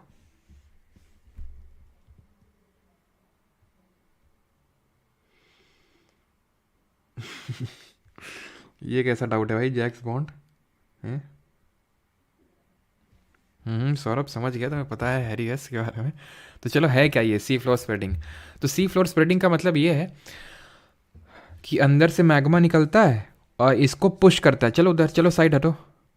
तुम मुझे ये बताओ ये किस तरह की प्लेट बाउंड्री में ये हमें फीचर देखने को मिलेगा। एक साइंटिस्ट थे जिनका नाम थे ज्योग्राफी से हैरी ओ हेस, या फिर इन शॉर्ट हैरी हेस। इन्होंने 1962 में ये बोला कि देखिए जितना आप समझ रहे हैं ना कि जितना आप नेग्लेक्ट कर रहे हैं ओशन को उतने वो नेग्लेक्टेबल है नहीं। फिर उन्होंने ये बोला कि जो हमारे कॉन्टिनेंट ड्रिफ्ट कर रहे हैं ना उसके पीछे कहीं ना कहीं सी फ्लोर स्प्रेडिंग भी है। ये है क्या? अंदर से जो मैग्मा निकल रहा है वो पुश कर रहा है कॉन्टिनेंट्स को कि चलो साइड हटो। अब इसको अगर यहाँ पे जगह बनानी है तो ऑब्वियस ये बात इनको साइड में मूव करना पड़ेगा। इस बात को इन्होंने प्रूव भी किया। कैसे प्रूफ किया इन्होंने ऐसे प्रूफ किया कि जब इन्होंने ये चीज़ को देखा कि यहाँ पे जो रॉक की एज है एज कंपेयर टू यहाँ पे काफ़ी यंग है, यानी कि जो ये हमारी प्लेट बाउंड्री है। अभी क्वेश्चन मैंने आपसे क्या पूछा था, किस तरह की प्लेट बाउंड्री में हमें ये देखने को मिलेगी? तो it will be seen in the divergent plate boundary, जो कि डाइवर्जेंट प्लेट बाउंड्री, ठीक है, जो कि कंस्ट्रक्टिव होती है, बिकॉज यहाँ पे क्रस्ट कंस्ट्रक्ट होता है। तो ये देखने को मिला हमें कि पहली चीज़ तो मैंने ये बताई कि रॉक यहाँ पे नई एज की हैं, यहाँ पे पुरानी एज की हैं, पहली चीज़। दूसरी चीज़, यहाँ की जो रॉक है और यहाँ की जो रॉक है सेम एज की है। मतलब ऐसा नहीं कि जो यहाँ की रॉक और जो यहाँ की रॉक है सेम ना, जो यहाँ की रॉक होगी और जो यहाँ की रॉक होगी वो सेम होगी। मतलब कि इक्वी डिस्टेंट फ्रॉम इधर से इधर सेम एज की होगी। मतलब ये है तो तुमसे मतलब ये है कि ये जब बाहर निकलेगा ना तो उसको पुश करेगा, यानी कि जो यहाँ पे होगा वो यहाँ पे मतलब सेम एज का होगा। ठीक है, समझ फीलिंग आप ले पा रहे होंगे मेरी कि यहाँ से ये ऐसे मूव किया होगा जो यहाँ पे होगा, फिर वो भी उसी टाइम में वो यहाँ से यहाँ मूव किया होगा। तो रॉक जो दोनों साइड में वो इक्वी डिस्टेंट जो है वो सेम एज की, rock equidistant are of same age. ये मैं चीज़ें बता रहा हूँ, अगर आ भी जाएंगी स्टेटमेंट बन के तो भी आप कर पाएंगे कि रॉक जो पास में होंगी वो यंगर होंगी, दूर वाली ओल्डर होंगी। रॉक इक्वी डिस्टेंट जो होंगी वो सेम एज की होंगी। ये हैरी हेस ने एविडेंसेस दिए। ठीक है, हैरी हेस ने 1962 में ये सी फ्लोर स्प्रेडिंग थ्योरी के थ्रू बताया कि इस तरह से चीज़ें होती हैं। और ओशन जो है वो बहुत ही डाइवर्स है, वो भी ओशन के जो रिलीफ फीचर्स हैं वो भी बहुत डाइवर्स हैं। इसका एक और एविडेंस है and that is mid Atlantic ridge. अभी अटलांटिक ओशन पड़ा था, एस शेप का जो होता है, जो यहाँ पे सरगासो सी देखने को मिलता है, इंडेंटेड कोस्ट लाइन है, सबसे बिजिएस्ट ओशन है। यहाँ पे एक हमें रिलीफ फीचर देखने को मिला। पहले तो क्या था, शिप्स वगैरह उतने थे नहीं और हमने इतना ज़्यादा ध्यान दिया नहीं ओशन पे, तो लगता था ठीक है यहीं पे पहाड़, यहाँ पे हम लोग रह रहे हैं, वहीं पहाड़ प्लेट्यूज ये सब है। ओशन में तो क्या ये पानी भरा हुआ है। जब अंदर गए तो पता चला कि ओशन में पानी नहीं, बहुत कुछ भरा हुआ है वहाँ पे। तो यहाँ पे मिड अटलांटिक रिज देखने को मिली। रिज का मतलब समझ रहे हैं आप? रिज का मतलब इस तरह से पहाड़ टाइप, छोटे छोटे ऐसे बड़े बड़े ऐसे पहाड़ टाइप हमें, ये रिज है, ये रिज देखने को मिली सी के अंदर अटलांटिक ओशन में। और ये पूरे वर्ल्ड का, पूरे विश्व का सबसे लॉन्गेस्ट लैंड फॉर्म है। एंडीज माउंटेन रेंज ये है, सबसे लॉन्गेस्ट माउंटेन रेंज है, हिमालयन से भी सबसे लंबी है ये माउंटेन रेंज। माउंटेन रेंज का मतलब होता है पर्वत श्रृंखला। अब कंपेयर कर लो इसको और इसको आपस में, बताने की तो ज़रूरत है नहीं। तो it is the Mid Atlantic Ridge is the longest land form in the planet या फिर इन दी अर्थ। ये कैसे बनी होगी? ये ऐसे ही बनी होगी, यानी कि ये डाइवर्जेंट प्लेट बाउंड्री होगी, अंदर से मैग्मा निकला होगा, सी फ्लोर में स्प्रेडिंग हुई होगी मैग्मा की, उससे बना होगा। थ्योरी किसने दी थी? हैरी हेस ने 1962 में। Now coming on to the relief, last topic हमारा relief features of ocean, last topic है। रिलीफ फीचर्स ऑफ ओशन का मतलब क्या है? रिलीफ फीचर्स का ज्योग्राफी का मतलब होता है जो अलग अलग तरह के हमें अर्थ सरफेस पे फीचर्स देखने को मिलते हैं, जैसे कि माउंटेन्स हो गए, प्लेट्यूज हो गए, प्लेन हो गया, ठीक है, प्लेट्यूज हो गए, प्लेन्स हो गए, इनको हम बोलते हैं फीचर्स, रिलीफ फीचर्स। तो अभी मैंने बताया कि हमें पहले यही लगता था, आज से काफ़ी साल पहले, कि बस जहाँ हम रह रहे हैं वहीं पे माउंटेन है, हिमालय है, प्लेन्स हैं, बस ओशन में तो बस पानी है। लेकिन जब अंडर वाटर एक्सपेडिशंस भी चालू हुए ओशन में, तो हमें पता चला कि ये जो ओशन है ये तो लैंड से भी ज़्यादा डाइवर्स है। यहाँ पे अलग अलग तरह के रिलीफ फीचर्स हैं। इनको हम दो कैटेगरी में डिवाइड कर सकते हैं, एक को बोल सकते हैं मेजर एंड दूसरे को बोल सकते हैं माइनर। ये है हमारे रिलीफ फीचर्स। ये है हमारा कॉन्टिनेंट, ध्यान से देखो इधर, ये हमारा कोस्ट, जो बीच बोलते हैं, गोवा वाला बीच है ना, तो ये हमारा कोस्ट तट है। तो जब हम तट से आगे बढ़ते हैं तो पानी ही पानी, हमें तो बस लगता है पानी ही पानी है और क्या ही है, बस पानी भरा हुआ अंदर। लेकिन इसको हम फर्दर कैटेगरी में डिवाइड कर सकते हैं। जो पहला वाला पार्ट है उसको हम कॉन्टिनेंटल शेल्फ बोलते हैं। क्या बोलते हैं? Continental shelf. देन जब आगे बढ़ते हैं तो उसको हम बोलते हैं continental rise, sorry slope, then continental rise. अब ये होते क्या है? तो हिंदी में अगर बात करें, इसको बोलते हैं महादेशीय निधाय, इसको बोलते हैं महादेशीय ढलान, और इसको बोलते हैं क्या? अगाध सागरी नहीं, इसको राइज को क्या बोलेंगे? राइज से कुछ और बोलेंगे आई थिंक, ठीक है। बट इसको तो शेल्फ को तो वही महादेशीय निधाय और कॉन्टिनेंटल स्लोप को महादेशीय ढलान बोलेंगे। अब ये है क्या? तो जैसे ही कोस्ट से आप आगे बढ़ेंगे तो हल्का सा आपको रफली 0.1 डिग्री का, 0.1 डिग्री का आपको ढलान देखने को मिलेगा, ठीक है। आपको डेप्थ देखने को मिलेगी, और इसकी डेप्थ कितनी होगी? डेप्थ रफली इसकी आप ऐसे मान लो 100 से 200 मीटर, ज़्यादा गहरा नहीं, सिर्फ 100 से 200 मीटर की डेप्थ में आपको ये मिलेगा। इसको कॉन्टिनेंटल शेल्फ बोलते हैं, ठीक। रिवर्स लोग जो आती हैं, जैसे ये हमारी इंडिया का मैप है, हम लोग इंडियन ज्योग्राफी में पढ़ेंगे, ये जो नदियाँ आती हैं ना, तो ये क्या लाती हैं? ये अवसाद लाती हैं, सेडिमेंट लाती हैं। जैसे कि जो भी इनके रास्ते में आएगा, जो भी हम फूल वगैरह फेंकते रहते हैं, बहुत सारी चीज़ें होती हैं रिवर में, तो जैसे गंगा और ये ब्रह्मपुत्रा, इंडस जैसी रिवर, तो कितना सारा कुछ सेडिमेंट लोड लेके आती होंगी और यहाँ पर डिपॉजिट कर देती हैं। तो वही चीज़ है ये कॉन्टिनेंटल शेल्फ, यानी कि यहाँ पे हाई अमाउंट ऑफ फॉसिल देखने को मिलेगा हमें, हाई अमाउंट ऑफ फॉसिल, यानी कि बहुत ज़्यादा जीवाश्म देखने को मिलेगा। और ये जो जीवाश्म धीरे धीरे धीरे धीरे धीरे धीरे धीरे क्या होता है? मिनरल में तब्दील हो जाता है। तभी तुमने देखा होगा यहाँ पे मुंबई हाई, जहाँ से तेल निकाला जाता है, यहाँ पे डिगबोई असम में, ये सब क्या है? यहाँ से कैसे तेल निकल रहा है भाई? कैसे निकल रहा है? बिकॉज ये कॉन्टिनेंटल शेल्फ जो है, यहाँ पे फॉसिल्स जो है, जीवाश्म काफ़ी डीप में दबा हुआ है, काफ़ी प्रेशर में, तो वो एक मिनरल बन गया है अभी। जैसे कोल भी हमारा ऐसे ही फॉसिल से ही बनता है, कोल जो होता है फॉसिल से ही बनता है, लेकिन बहुत टाइम लगता है बनने में। तो इसीलिए बोला जा रहा है कि भाई हमें रिन्यूएबल सोर्सेज ऑफ एनर्जी की तरफ शिफ्ट करना है, बिकॉज जिस रेट से कोल हो गया या फिर ये सब हमारे बन रहे हैं वो बहुत कम है, क्योंकि मिलियंस या फिर लैक्स ऑफ ईयर्स लगते हैं ये सब कोल वगैरह बनने में, ठीक हो सकता है जो आज हम कोल यूज़ कर रहे हैं वो आज से 15-20 हज़ार लाखों साल पहले बना होगा वो, या फिर बनना स्टार्ट हुआ होगा जीवाश्म से, ठीक है। तो इसके बाद जो हमारा, अभी ये मेजर रिलीफ फीचर पढ़ रहे हैं, अभी माइनर में नहीं है, मैंने दो कैटेगरी डिवाइड किया, तो मेजर माइनर इसको छोड़, भूल जाओ। अभी कॉन्टिनेंटल शेल्फ हो गया, फिर हल्का सा ढलान होगा यहाँ पे, उसको बोलेंगे कॉन्टिनेंटल स्लोप। स्लोप मतलब ढलान है, ठीक है। तो इसके बाद शुरू होता है शेल्फ के बाद स्लोप। ऑर्डर में लगाने के लिए आपसे पूछ सकता है। इसका अगर मैं बात करूँ, लगभग 600 फीट से लेकर 12,000 फीट तक गहरा होता है, लेकिन उतना पूछेगा नहीं। और ध्यान रखना, इसमें डिक्लाइन का डिग्री कितना होता है? 0.1 डिग्री समथिंग होता है, 0.1 से लेकर 1 डिग्री तक का इसका डिक्लाइन होता है कॉन्टिनेंटल शेल्फ का, ठीक है।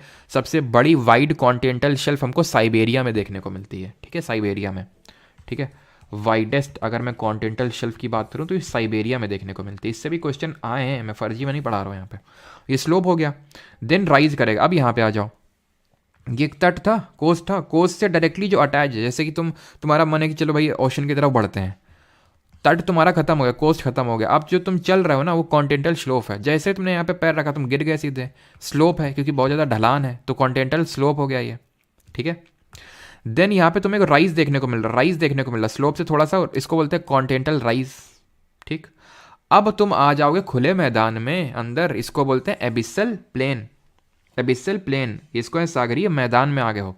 और मैदान में जो तुमको देखने को मिल रहे हैं गयोट और वोल्केनिक आइलैंड, जिनको सी माउंट बोलते हैं, सी माउंट हो गया, गयोट हो गए, ये है माइनर रिलीफ फीचर्स। तो मेजर में अगर बात करूं तो continental shelf, continental slope, continental rise, abyssal plains, ये क्या हो गए, ये हमारे मेजर रिलीफ फीचर्स हो गए।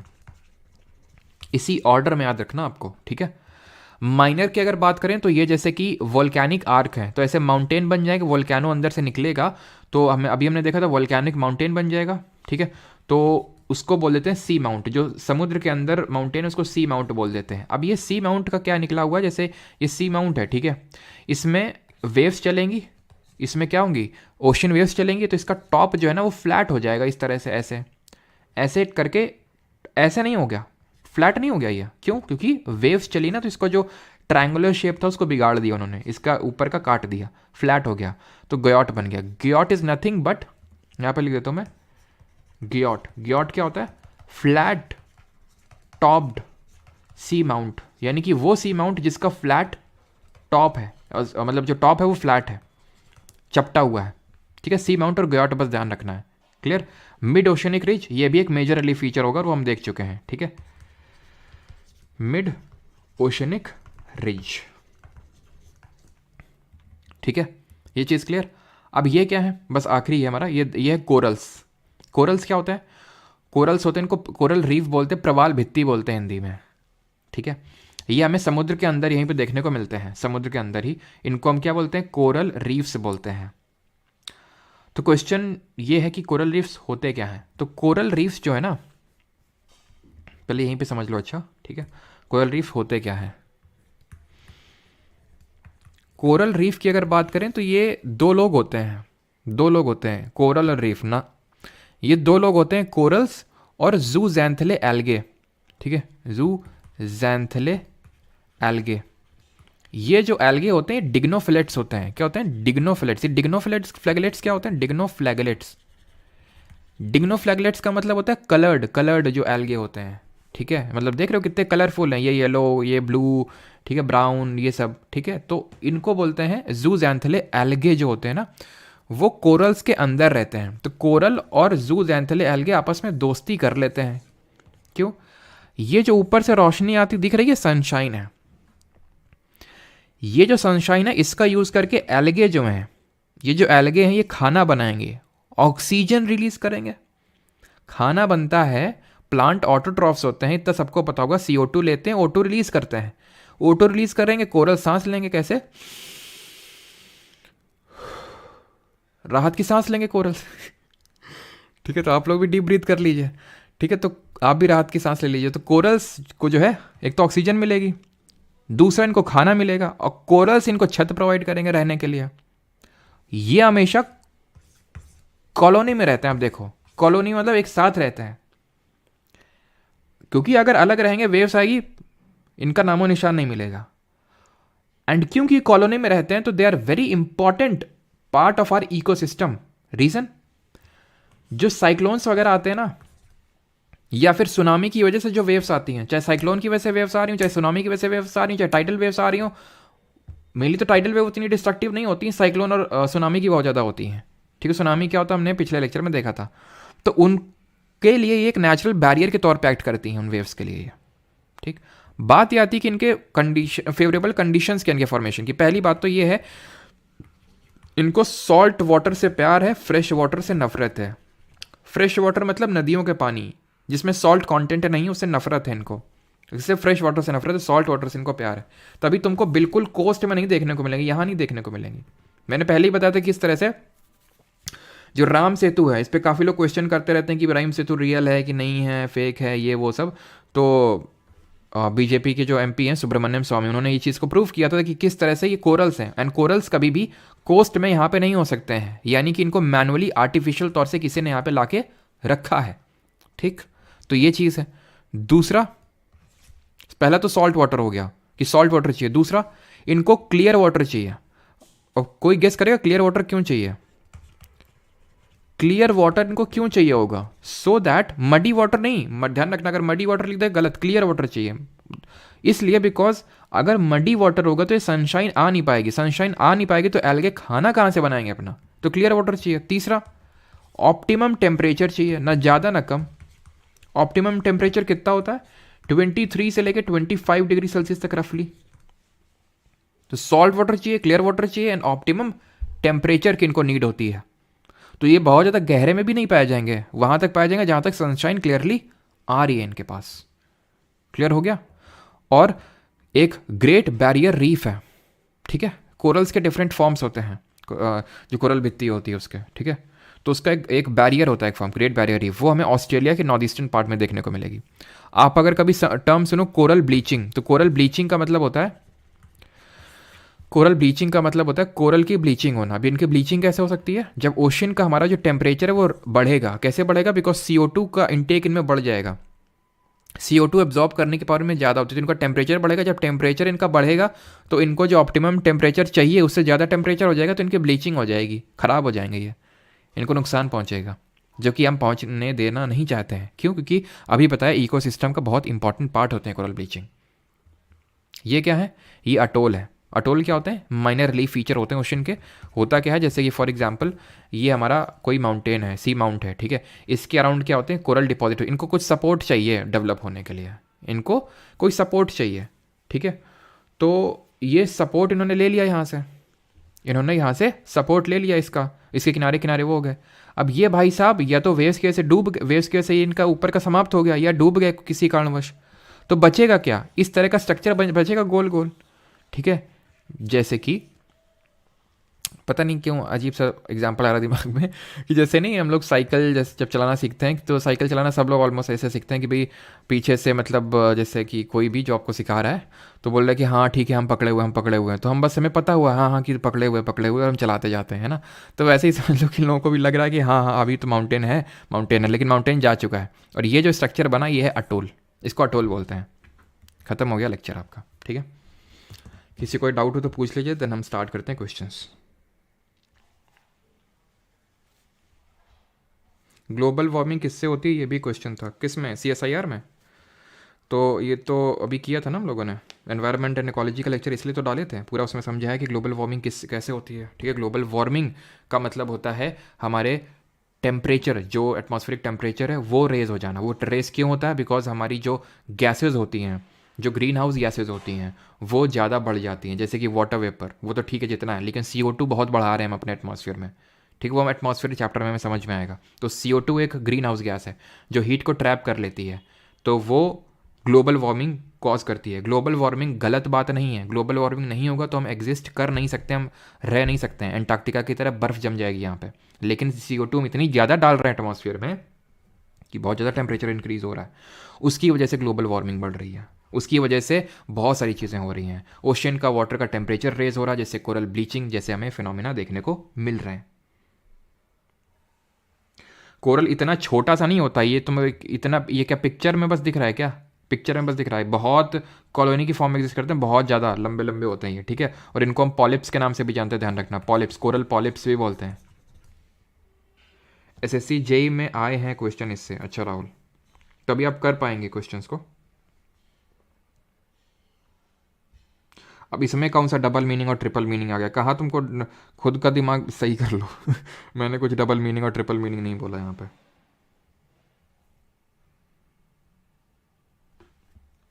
क्योंकि वो वहाँ पे कोई रिवर नहीं है, ठीक है। वहाँ पे ऑस्ट्रेलिया में अगर बात करें, डार्लिंग और मुर्रे 2 रिवर है मेन, और वो कहाँ गया? वो डार्लिंग और मुर्रे रिवर है, और यहाँ पे हैं, ठीक है। ज़्यादा यहाँ पे उतनी ज़्यादा रिवर्स नहीं है।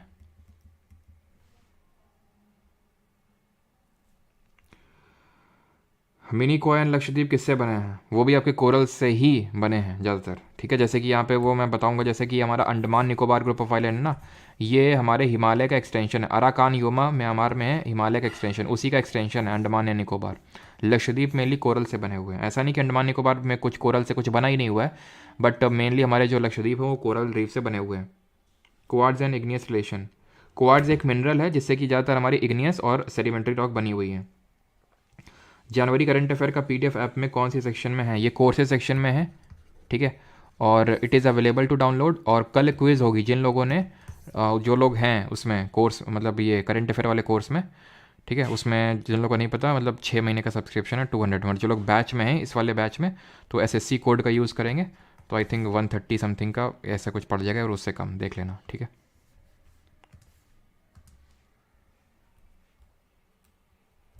Sir in iPad there is an option of giving quizzes and there are a lot of problems. Adil Faiz आप एक काम कर सकते हो, अभी मैं नंबर दूंगा लास्ट में इस वीडियो के, आपको आई होप पता होगा, मैं रोज़ देता हूँ, तो उसमें आप वीडियो बना के भेज सकते हो क्या? एक बार भेज देना आप वीडियो बना के।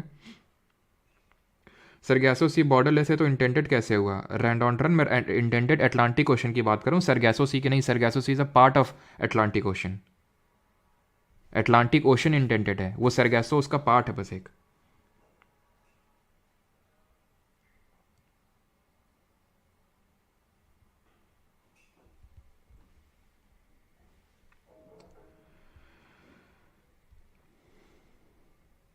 Clear sir. शैलो शैलो सबसे आर्कटिक है, सबसे गहरा आपका पैसिफिक और सबसे कम गहरा आर्कटिक है। Sir ji chemistry PDF provide, chemistry PDF provide इतना शॉर्ट में, छोटा है, दिख नहीं रहा है, थोड़ा जूम कर लो यार अगर हो तो पॉसिबल। 99 दिखा रहा है उसमें, 99 नहीं दिखाएगा यार, ना ना 60 दिखा रहा होगा। 60 मंथ का, एक मंथ का है, और 6 मंथ का है 200। और जो लोग बैच में हैं तो लोग एसएससी कोड को यूज़ करिएगा, या रफली हाफ हो जाएगा आपका, रफली half.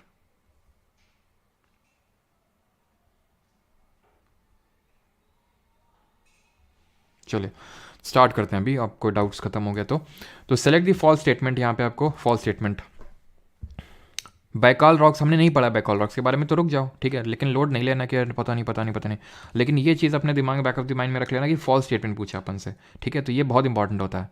The sedimentary rocks are form by the deposition and subsequent cementation of that material within bodies of water and the at the surface. ये पढ़ा हम लोगों ने, सेडिमेंट्री रॉक्स डिपोजिशन और सीमेंटेशन, जिसको कि लिथीफैक्शन बोलते हैं, उससे बनती है। अच्छा, लीनिएशन, फोलिएशन और बैंडिंग किससे एसोसिएटेड है टर्म्स, किस रॉक से?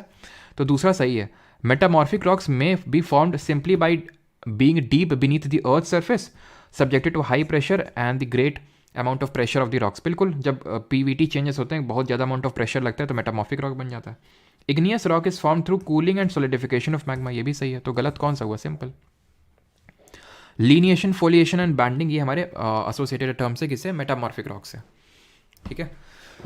चलिए, which of the following is not one of the 3 major types of rock? इनमें से 3 मेजर टाइप ऑफ रॉक कौन सी नहीं है? तो हमने 3 तरह की रॉक पढ़ी है। अच्छा, रॉक की स्टडी को क्या बोलते हैं? तो मैग्नेटिक रॉक हमने नहीं पढ़ी है, ठीक है। इग्नियस सॉलिडिफिकेशन से, लिथीफैक्शन से sedimentary, lineation, foliation and banding से मेटामॉर्फिक। एंड क्या मैंने पूछा था? स्टडी ऑफ रॉक को बोलते हैं क्या? पेट्रोलॉजी, ठीक है। चलो, third, Meena talks about an example of sedimentary rock, which of the following can it be? यानी एक तरह से आपसे पूछ रहा है कि इनमें से कौन सी सेडिमेंट्री रॉक है, कौन सी अवसादी चट्टान है। गब्रो ग्रेनाइट, बसाल्ट पियमाइस, इग्नियस, ठीक है, और ये इंट्रूसिव इग्नियस है। और जो हमारी कॉन्टिनेंटल क्रस्ट है वो इसी से बनी हुई है, जीसी करके याद किया था हम लोगों ने। मार्बल हमारी मेटामॉर्फिक रॉक है, ठीक है, तो एम से मार्बल, एम से metamorphic. Sandstone, limestone, chalk, shale, coal, ये सब सैंडस्टोन, ये सब क्या है? हमारी सेडिमेंट्री रॉक है। Sedimentary rock are classified into 3 categories, chemically, mechanically and organically formed. Basalt extrusive igneous rock है, ये एक्सट्रूसिव इग्नियस रॉक, ठीक है। आगे बढ़ते हैं। Fourth, the breaking up of the rocks on the earth surface is called as, तो वैसे हमने पढ़ा नहीं है अभी, कल पढ़ेंगे इसके बारे में, इसको वेदरिंग बोलते हैं, ठीक है। मियांड्रिंग भी आप आगे देखेंगे, मियांड्रिंग का मतलब होता है सांप की तरह, ठीक है। Fifth, what types of rock is granite? Granite किस तरह की रॉक है बताइए? ग्रेनाइट किस तरह की है? तो ग्रेनाइट है हमारी इंट्रूसिव इग्नियस रॉक। याद कैसे रख सकते हैं? एक को याद कर लो, ग्रेनाइट को या बेसाल्ट को। तो हमें पता है कि ग्रेनाइटिक रॉक से हमारा कॉन्टिनेंटल क्रस्ट बना हुआ है, इतना हमने पढ़ा था। और बसाल्टिक रॉक से बसाल्टिक से ओशनिक क्रस्ट बना हुआ है, तो मतलब दोनों ऑपोजिट टाइप है ना, कॉन्टिनेंटल और ओशनिक। तो अगर ग्रेनेटिक इंट्रूसिव होगा तो बसाल्टिक एक्सट्रूसिव होगा, या फिर बसाल्टिक अगर आपने याद कर लिया एक्सट्रूसिव होगा तो ग्रेनेटिक इंट्रूसिव होगा, simple. Which is the following is the correct match of the column A and the column B का सही मैच कौन सा है? मैच करिए जल्दी से।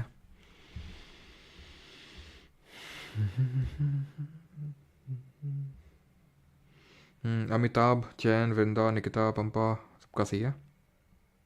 चलो, तो अगर हम बात करें सेडिमेंट्री रॉक की, तो सेडिमेंट्री रॉक इग्नियस की अगर हम बात करें तो गब्रो ग्रेनाइट, बसाल्ट पिमाई। सेडिमेंट्री की अगर हम बात करें, स्टोन लास्ट में दिखेगा। मेटामॉर्फिक हमारी हो जाएगी कौन सी? ग्नीस हो जाएगी, ठीक है, ग्नीस। चलो, तो ग्रेनाइट से बनती है ग्नीस, है ना। ग्रेनाइट को हमें पता है, अगर इसमें पीवीटी चेंजेस करवाएंगे तो ग्नीस बन जाती है। तो आंसर क्या होगा? बीएससी। कहाँ है बीएससी? Option number D. अगला क्वेश्चन करिए। Which are the two most important minerals found in the rocks? Rocks में जो दो सबसे इंपॉर्टेंट मिनरल्स हमें देखने को मिलते हैं वो कौन से हैं? Sir, I'm a student of batch 2.0. I am applying the code SSC in capital letters. It's showing invalid always. Even my Jan magazine is showing unlocked. तो इरिट्रिया घोष पता है आपको ये क्यों आपको देखने को मिल रहा है? बिकॉज आप उस आईडी से एप्लीकेशन पर लॉगिन नहीं होंगी, ठीक है, जिससे आपने कोर्स को परचेज किया होगा। वो आपको आइडेंटिफाई नहीं कर पा रहा है। वो आपको आइडेंटिफाई तभी करेगा, ऐसा नहीं कि अच्छा ये तो इरिट्रिया जी है, नहीं नहीं नहीं, वो तभी आइडेंटिफाई करेगा जब आप सेम अकाउंट से लॉगिन करेंगे, ठीक है। और अगर कैपिटल में किया तो स्मॉल लेटर्स में कर लीजिएगा एक बार। स्मॉल लेटर्स या तो ये होगा स्मॉल लेटर्स वाला, जो कि मुझे नहीं लगता है इसकी वजह से होगा। मेन ये कि आप उस आईडी से लॉगिन नहीं होगी इस वजह से, ठीक है। आंसर यहाँ पे होगा फेल्ड्स्पार एंड क्वार्ट्ज। मैंने बताया था feldspar and quartz is the most common minerals found in the rocks. On which type of rock? Igneous and sedimentary. Which of the following rocks formed when shale undergoes metamorphism? Shale में जब metamorphism होता है तो क्या बनता है? Granite बनता है। शेल किस तरह की रॉक होती है हमारी? सेडिमेंट्री रॉक होती है। सेडिमेंट्री यानी कि इसको बोलते हैं अवसादी चट्टान। अब यहाँ पे देखिए, ग्रेनाइट से बनता है ग्नीस, शेल से बनता है स्लेट, सैंडस्टोन से बनता है क्वार्ट्जाइट। आई नो कि थोड़ा डिफिकल्ट है याद करना, बट SIR का पेपर लीक हुआ है क्या पता नहीं, अभी तो किसी ने बोला था, ठीक है। तो सी एंड ओशन, सी छोटा होता है साइज में, ओशन बड़ा होता है काफ़ी साइज में, ठीक है। तो आंसर यहाँ पे क्या होगा? आंसर होगा यहाँ पे शेल का पूछा ना, तो स्लेट आंसर होगा, ठीक है। शेल का स्लेट होगा। सैंडस्टोन आपका क्वार्ट्जाइट में टर्न होता है, ठीक है। जी से ग्रेनाइट, जी से ग्नीस, एस से शेल, एस से slate. Any natural mass of mineral. और ये क्या है? कन्वर्जन, समझ रहे हैं ना। मेटामॉर्फिक रॉक ही कन्वर्ट होकर बनेगी, बिकॉज पेरेंट रॉक या तो इग्नियस हो सकती है तो सेडिमेंट या तो सेडिमेंट्री हो सकती है। Any natural mass of mineral matter that makes up the earth crust. तो ये मैंने आपको बताया था कि अर्थ क्रस्ट में जो natural mass of mineral matter है उसको हम रॉक बोलते हैं। It is the definition of rock. Which type of rock can be considered as a biological sedimentary rock? Biological मतलब वही है कि ऑर्गेनिकली फॉर्म्ड, ठीक है। तो ऑर्गेनिकली फॉर्म में कौन आएगी? लाइमस्टोन हमारी तीनों में थी ना। मार्बल तो मेटामॉर्फिक है, ये तो है ही नहीं सेडिमेंट्री। ग्रेनाइट की अगर बात करेंगे, ग्रेनाइट की अगर बात करेंगे तो ये तो गब्रो ग्रेनाइट, बसाल्ट पिमाइसी, इग्नियस रॉक है, आग्नेय चट्टान है, ठीक है। Which of the following is a characteristic of sedimentary rock? इनमें से क्या विशेषता है अवसादी चट्टानों की? तो लीनिएशन, फोलिएशन एंड बैंडिंग, ये तो मेटामॉर्फिक की है, ठीक है, मेटामॉर्फिक की है। Lithification would be the answer, correct answer. अब देख सकते हैं MTS 2022 का ये क्वेश्चन है। Which of the following is an igneous rock usually composed of the minerals? और जो स्टेनो वाले स्टूडेंट हैं, संडे को सेशन है विद टॉपर्स टेलीग्राम पे, परमार SSC टेलीग्राम पे, जो लोग भी स्टेनो की प्रिपरेशन कर रहे हैं उनके लिए स्पेशली, तो बिकॉज कल रिजल्ट आया है, ठीक है, और परमार SSC से काफ़ी टॉपर्स निकले हैं, तो उनके साथ सेशन तो एक बनता ही है।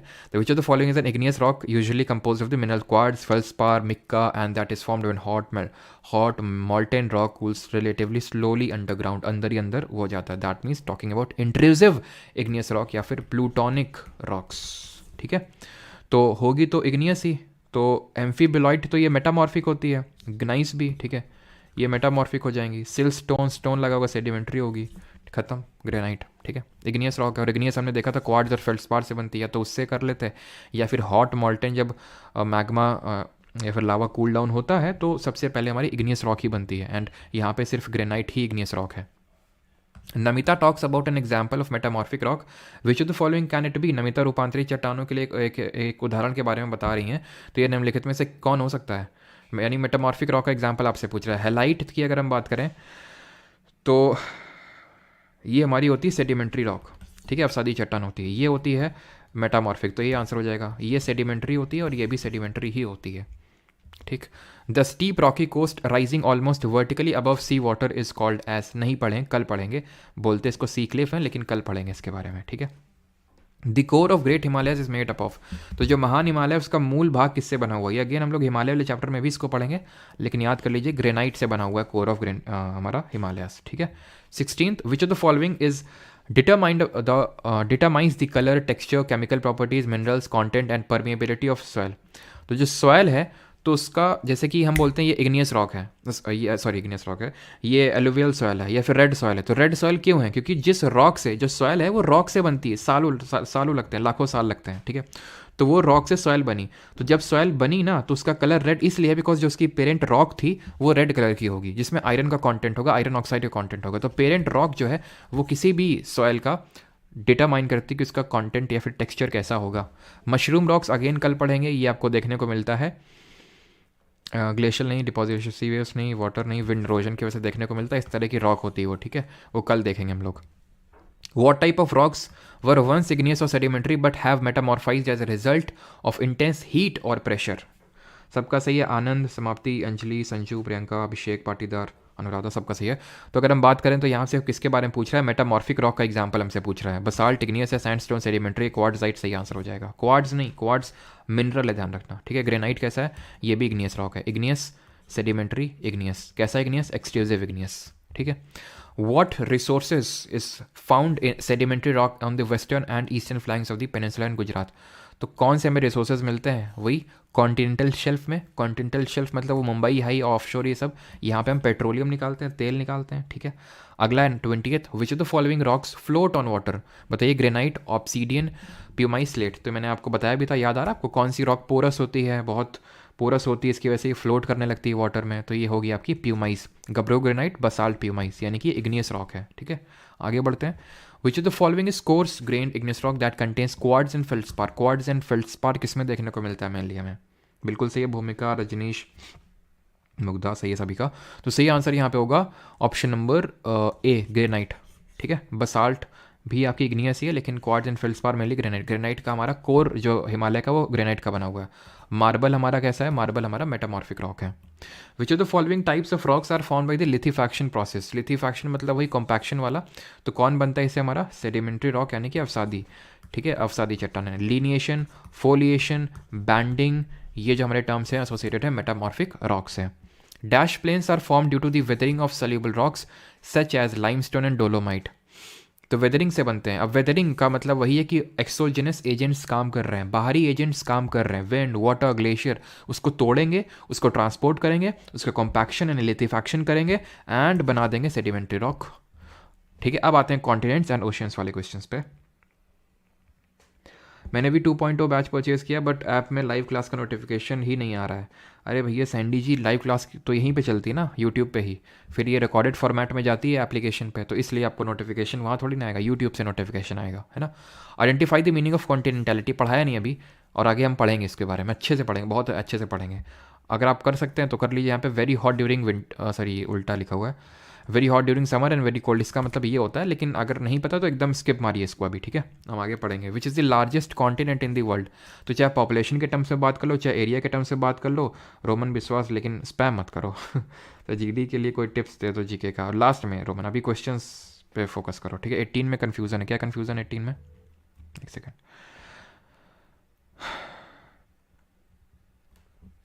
What type of rock was igneous or sedimentary of?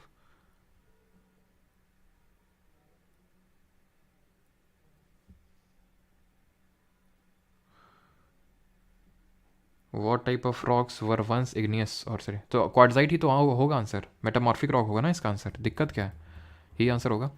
चलिए तो यहाँ पे हम बात कर लेते हैं which is the largest continent in the world, ये होगा हमारा Asia, option number D answer सही आंसर होगा, चाहे एरिया वाइज चाहे population wise. Africa second number पे आता है, चाहे एशिया वाइज चाहे पॉपुलेशन वाइज, ठीक है। अगर हम एरिया वाइज जाएँ तो थर्ड नंबर पे North America, then South America, इस तरह से आते हैं, बट अगर हम पॉपुलेशन टर्म्स में जाएँ तो यूरोप आ जाता है, then North America, then South America. 26 which of the following countries belong to polar regions? ध्रुवीय क्षेत्रों से कौन से संबंधित? तो कनाडा है, ठीक है। आपको पता है तो ठीक है, नहीं तो धीरे धीरे आप चीज़ें करेंगे ना अभी तो सब याद, सब समझ में आ जाएगा, ठीक है, कि कनाडा वहाँ पे ऊपर है, नॉर्थ अमेरिका से ऊपर है। The dash is the extended margin of each continent occupied by relatively shallow seas and gulfs. Extended margin है कॉन्टिनेंट का एक्सटेंडेड मार्जिन है, लिटिल डिक्लाइन है, 0.1 डिग्री से लेकर 1 डिग्री का डिक्लाइन है, इट इज़ कॉन्टिनेंटल शेल्फ। याद करिए, continental shelf, then continental slope, then continental rise, then abyssal plains, ये पूरा ऑर्डर है। और इस अबिसल प्लेन्स में हमें माइनर रिलीफ फीचर्स देखने को मिलेंगे, जैसे कि सी माउंट, इसका मुंह उड़ गया, ऊपर का टॉप का उड़ गया, क्या बन गया, ग्योट बन गया, ठीक है। इसी में मेजर रिलीफ फीचर में हमारे मिड ओशनिक रिजेस भी आते हैं। अटोल आपका माइनर रिलीफ फीचर होगा। Through which of the following actions does the lithosphere move over the asthenosphere, तो लिथोस्फीयर की जो प्लेट्स हैं वो एस्थेनोस्फीयर के ऊपर मूव करती हैं, डांस करती हैं, हमने पढ़ा है किस वजह से मूव करती हैं, इसको बोलते हैं कॉन्टिनेंटल ड्रिफ्ट। मूव क्यों करती हैं, फोर्स कौन सा है, तो फोर्स वैगनर जी ने 2 फोर्स बोले थे, कौन से, एक तो पोलर फ्लिंग फोर्स जो कि अर्थ के रोटेशन की वजह से आता है, polar fleeing force, and tidal force जो कि जो मून और सन के ग्रेविटेशनल पुल की वजह से होता है। बट ये सही प्रूव नहीं हुआ। देन आर्थर होम्स ने ये बताया था कि जो कन्वेक्शन करंट्स डेवलप होते हैं इन द एस्थेनोस्फीयर, तो उसकी वजह से, और वो एनर्जी कहाँ से आती है, रेडियो एक्टिव डिके, यानी रेडियो धर्मी जो क्षय होता है, और रेजिडुअल हीट यानी अवशिष्ट ऊष्मा से वो एनर्जी आती है। ये आर्थर होम्स से बोला था, जिसको एक्सेप्ट किया गया। Millions of years ago the Indian subcontinent was separated from the mainland by large sea known as, वही जिसकी सी की मैं चर्चा कर रहा था कि इंडियन प्लेट है, ये यूरेशियन प्लेट है। जब ये आपस में यहाँ पे गया तो यहाँ पे पहले टेथीस सी हुआ करता था, टेथीस सागर होता था यहाँ पे, ठीक है। तो ऑप्शन नंबर है। ये क्या है, एंजिना तो नहीं पढ़ा हम लोगों ने, इस तरह से पढ़ा था कि ये लॉरेशिया था, लॉरेशिया एंड सॉरी लॉरेशिया बोल रहा हूँ, ये पैंजिया था हमारा, पैंजिया, और ये था पैंथलासा, ठीक है। मतलब कि मैं फिर से इसको हटा देता हूँ। किस तरह से हमने पढ़ा था कि लैंड मास एक साथ था जिसको हमने बोला पैंजिया, पानी पूरा एक साथ था जिसको बोला पैंथलासा। ये पैंजिया 2 भागों में टूटा, ऊपर गोंडवाना लैंड, मतलब नीचे ऊपर लॉरेशिया और नीचे Gondwana land. India was a part of Gondwana land, ये ध्यान रखना, इंडिया जो है वो गोंडवाना लैंड का हिस्सा था। देन फिर इंडिया फिर से ऊपर मूव करना स्टार्ट किया। विच of the following plates has the slowest rate of movement at the less than 2.5 centimetre per year. देख सकते हैं कितना कम मूवमेंट होता है, बट 1000, यानी कि कोई भी जोग्राफिकल मेजर, जितने भी हमारे जोग्राफिकल इंपॉर्टेंट फिनोमिना हैं, चेंजेस हैं, उनको होने के लिए हजारों लाखों साल लगते हैं। तो 2.5 सेंटीमीटर पर ईयर सबसे स्लोवेस्ट रेट है हमारा किसका, ये है आर्कटिक रिज का। ऑप्शन नंबर ए यहाँ पे सही आंसर होगा। Due to attraction of the sun and moon what is the frequency of up and falls of ocean water in a day, इसको टाइड बोलते हैं, ज्वार भाटा बोलते हैं, लेकिन हमने अभी पढ़ा नहीं है। वैसे आंसर इसका 2 होगा, लेकिन हमने अब आगे पढ़ेंगे तो समझ में आएगा इसके बारे में। What is the rate of the heating and cooling of the ocean water compare to land, पानी लैंड के कंपैरिजन में जल्दी गर्म ठंडा होता है फिर देर से, तो आंसर होगा देर से। ये फिर से हम देखेंगे जब लैंड और सी ब्रीज में आपको पढ़ाऊंगा, तो वहाँ पे कॉन्सेप्ट काम आएगा। तो अभी के लिए याद कर लेना कि जो पानी होता है लैंड के कंपैरिजन में देर से गर्म होता है और देर से ठंडा होता है, लैंड जल्दी गर्म जल्दी ठंडी होती है। What is the largest continental shelf in the world, सबसे बड़ा कॉन्टिनेंटल शेल्फ, याद आ रहा है आपको, मैंने बताया था सबसे बड़ा कॉन्टिनेंट, सबसे वाइड कॉन्टिनेंटल शेल्फ कहाँ का है, तो मैंने बताया था साइबेरिया का है। साइबेरिया आपको रशिया के पास देखने को मिलेगा, जहाँ से हमारे नोवाक जोकोविक है, ठीक है। तो ऑप्शन नंबर डी यहाँ पे सही आंसर होगा। और ये अभी जो ऑस्ट्रेलियन ओपन हुआ था, ये कौन जीता था, किसने जीता था, जरा बताइए। हैं, नोवाक जोकोविच तो जीता नहीं था, किसने जीता था, डेनियल मेडवेडेव को हरा के। The percentage of earth's water found in the ocean is, तो जिसने भाई जनवरी करंट अफेयर मैगजीन पढ़ी है उसी को ये आंसर आएगा। तो आंसर क्या होगा यहाँ पे, परसेंटेज ऑफ अर्थ्स वाटर, तो कितना है जो ओशन में पाया जाता है, 97.2%। Option number B, the Pacific, Siberia सबका सही है। सर बैच और पीवाईक्यू दोनों कर सकते हैं, करने को तो कर सकते हैं, लेकिन इंपॉर्टेंट ये कि बाकी सब्जेक्ट्स हैम्पर ना होने चाहिए, बाकी सब्जेक्ट्स भी आपको मेंटेन करके चलने हैं, ठीक है। इस तरह से करना है आपको। आपकी करंट अफेयर मैगजीन कहाँ है, यश एप्लीकेशन पे कोर्सेज सेक्शन में जाएंगे तो वहाँ पे करंट अफेयर्स करके आपको एक दिख जाएगा कोर्स करके, ठीक है। तो वहाँ पे है वो current affairs magazine. Mariana trench किस ओशन में है, ये पैसिफिक ओशन में, प्रशांत महासागर में, 11 किलोमीटर डीप है ये, ठीक है। सिनर, पूरा नाम लिख दो यार, है पूरा नाम लिखने में तुम लोग को शर्म आ रही है, जैनिक सिनर, ठीक है। विमेन में कौन जीती हैं, अरायना सबलंका जीती हैं। और डबल्स में तो हमारे कौन जीते हैं, एक तो हमारे इंडिया के रोहन बोपन्ना और एडविन जी जीते हैं, जो कि ऑस्ट्रेलिया से ही है, ठीक है। इन दोनों का डबल्स में जीते हैं ऑस्ट्रेलियन ओपन, ठीक है। चलिए ये क्या है, ये मैरियाना ट्रेंच, थोड़ा सा यहाँ पे आप अगर देख पा रहे हैं तो ये 11 किलोमीटर डीप है, ठीक है। चैलेंजर डीप पॉइंट है यहाँ पे। अगला है हमारा, which is a circular basin covering an area 5.427 million square miles surrounded by north America and Eurasia. North America और यूरेशिया को सराउंड कर रहा है जो उत्तरी अमेरिका और यूरेशिया से घिरा हुआ। ठीक है, तो ये आर्कटिक ओशन हो जाएगा आपका। ठीक है, सर्कुलर फॉर्म में। ऑप्शन नंबर ए बिल्कुल डिपेंड करता है अभिषेक गुप्ता। जैसे कि मैंने बताया साइबेरिया में बहुत वाइड है, वो साइबेरिया में सबसे वाइड है, कहीं कहीं पे उतना वाइड नहीं होता है वो। ठीक है, ओल्डेस्ट भी है वो पन्ना, बिल्कुल सबसे ओल्डेस्ट भी है हमारे, जो फाइनल्स में पहुंचे, जिन्होंने ग्रैंड स्लैम एक टाइटल जीता है, सबसे ओल्डेस्ट टेनिस प्लेयर हैं Rohan Bopanna ji. What is the average salinity of the Indian Ocean? जोकोविच। Okay okay okay, yes yes, Serbia से, नॉट साइबेरिया, यस सर्बिया से हैं वो। ओके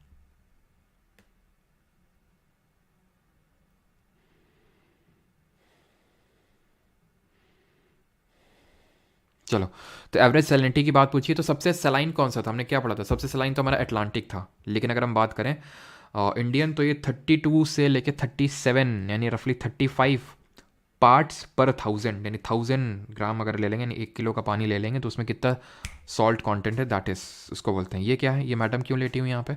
ये मैडम लेटी हुई है जिस सी में, उसका नाम है डेड सी। डेड सी, जिसको सॉल्ट सी भी बोलते हैं। ये आपको देखने को मिलेगा इसराइल और जॉर्डन के पास। इसराइल और जॉर्डन इसकी बाउंड्री बनाते हैं। ठीक है, एंड ये पूरी तरह से लैंड लॉक्ड है, यानी कि कहीं से ओशन के साथ इसका कांटेक्ट है नहीं, तो इसमें बहुत ज़्यादा सॉल्ट कंटेंट है, और सॉल्ट कंटेंट की वजह से इतना ज़्यादा इसमें बायोंसी, बायोंसी मतलब हमने पढ़ा था उसमें फिजिक्स में कि अपवर्ड फोर्स जो होता है, जो पानी में लगता है, उसको बायोंस फोर्स बोलते हैं, क्योंकि इसमें सॉल्ट कंटेंट इतना ज़्यादा है, इसकी डेंसिटी इतनी ज़्यादा है कि इसमें आदमी फ्लोट करता रहता है। ठीक है, अगला है हमारा ये। ठीक है, तो विच मिनिस्ट्रीज, हम 50 तक क्वेश्चन करेंगे, उसके आगे जितने भी होंगे आप करेंगे। तो which ministry related to deep ocean mission, तो जो हमारा डीप ओशन मिशन है, ये ministry of earth sciences undertake कर रही है। Option number A. 39th, identify the odd option in relation to the oceanic layers. Odd option कौन सा है इसमें से? कमेंट क्यों नहीं आ रहा है? बफरिंग हो रही क्या? बफरिंग हुई? नोरा फतेही क्या है सर? अभी बताते तुमको जेके रोलिंग क्या है। ठीक है, ओशनिक लेयर की अगर हम बात करें, तो इसमें से हमने कॉन्टिनेंटल शेल्फ भी पढ़ा था, स्लोप भी पढ़ा था, कॉन्टिनेंटल राइज भी, continental shelf, continental slope, continental rise और डीप सी प्लेन्स या फिर अबिसल प्लेन्स। ये ओशनिक स्लोप करके कुछ नहीं पढ़ा था। 40th, oceanic acidification. हाँ, रन भी कर सकते हो, कोई नहीं, रन कर सकते हो, खाना आराम से बैठ के वहीं खाओ, है ना, पढ़ो आराम से, क्या है ज़मीन में रहना। Ocean acidification is the on going decrease in the pH. Chemistry में पढ़ेंगे, पीएच वैल्यू होती है power of hydrogen, P stands for power या फिर पोटेंस इन जर्मन लैंग्वेज। तो ये क्या होता है कि पीएच वैल्यू कम हो रही, मतलब एसिडिक हो रहा है, ओशन एसिडिक हो रहा है। ओशन एसिडिक क्यों हो रहा है? बिकॉज कि कार्बन डाइऑक्साइड की जो मात्रा है वो बढ़ रही है। ठीक है, एक सेकेंड। तो कार्बन डाइऑक्साइड की मात्रा बढ़ रही है। बैक पेन जो है बहुत ज़्यादा होता है, किसी के पास अगर कोई रिलीफ हो तो बताओ। ठीक है, कार्बन डाइऑक्साइड की मात्रा बहुत बढ़ रही है, मैंने बताया था। ठीक है, जिसको कि हम क्या बोलते हैं, ओशन एसिडिफिकेशन, जिसकी वजह से कोरल ब्लीचिंग भी हो रही है। ऑप्शन नंबर बी यहाँ पे सही आंसर होगा। 41, the lowest point on earth is called as, तो हमने देखा था कि मरियाना ट्रेंच में Challenger Deep. Option number B 11 kilometre deep है। Which water body is present to the south of India? South of India क्या है? इंडियन ओशन है, simple. Option number D. 43, the rhythmic rise and fall of ocean, पढ़ा नहीं है but Tide होती है, हम पढ़ेंगे आगे, ट्वाइस अ डे होती है। ठीक है, the process of seepage of water into the ground is called as, water जब अंदर चला जाता है that is called as infiltration. Option number A. 45, which water body covers an area of this and makes up only 4.3% of global ocean? Only 4.3%, यानी कि वो hint कर रहा है कि हम सबसे छोटे हैं। पैसा में आखिरी में कौन आ रहा था? ए से आर्कटिक, सबसे बड़ा Pacific, Atlantic, Indian, southern and then Arctic. Only only ये हमें सिग्निफाई कर रहा है कि सबसे छोटे की बात हो रही है। चौधरी साहब सर, क्या अब से one shot current affair monthly video नहीं आएगी? क्यों नहीं आएगी, बिल्कुल आएगी, और कैसी आएगी वो तुम्हें इस मंथ पता चल जाएगा। Which sea is the north western part of the Indian Ocean that covers total area of approximately this miles and forms a part of the major sea route between Europe and India? Major is the north western part, ये Indian Ocean है, इसके north western part मतलब ये है, ये क्या है Indian ocean का नॉर्थ वेस्टर्न? ये है अरेबियन सी, अरब सागर। ठीक है, ऑप्शन नंबर है। 47th, बैक पेन सपोर्ट आते हैं, हाँ मैंने देखे थे, वो काम हम करते हैं कि ये ऐसे ही है? उल्टा खड़े हो जाओ सर। अच्छा, तोड़वा मत डालना हड्डी वड्डी। Identify the factor that does not affect the salinity of the ocean को कौन इफेक्ट नहीं करता है? टाइप ऑफ मरीन ऑर्गेनिजम्स, ये इनका कोई इफेक्ट नहीं होता है। विंड इफेक्ट करेगी बिकॉज विंड से हमारे ओशन करंट इन्फ्लुएंस होते हैं और ओशन करंट सैलिनिटी को इन्फ्लुएंस करते हैं, वो हम पढ़ेंगे आगे लेक्चर्स में। रेट ऑफ इवापोरेशन, बिल्कुल अगर इवापोरेशन ज़्यादा होगा पानी का तो सैलिनिटी बढ़ेगी क्योंकि फ्रेश वाटर इवापोरेट हो जाएगा, सॉल्ट बचेंगे। प्रेसिपिटेशन बहुत ज़्यादा बारिश होगी तो सैलिनिटी कम होगी, ध्यान रखना। बारिश होगी, प्रेसिपिटेशन होगा तो सैलिनिटी कम होगी, इवापोरेशन होगा तो सैलिनिटी बढ़ेगी, ठीक है। The amount of fresh water, अगर ओशंस जो हमारी रिवर्स हैं वो फ्रेश वाटर लेके आती तो कोस्ट में सैलिनिटी कम होती यहाँ पे। डीप जाओगे तो ज़्यादा होगी। और एक चीज़ ध्यान रखना कि जो सैलिनिटी होती है, ये करो इसको, हाँ ये करो, यहाँ से पता चलेगा। What happens to the salinity of the surface of the ocean, ये थर्ड लास्ट क्वेश्चन है हमारा। अच्छा करते हैं सर, पक्की बात है, यूज़ किया है तुमने?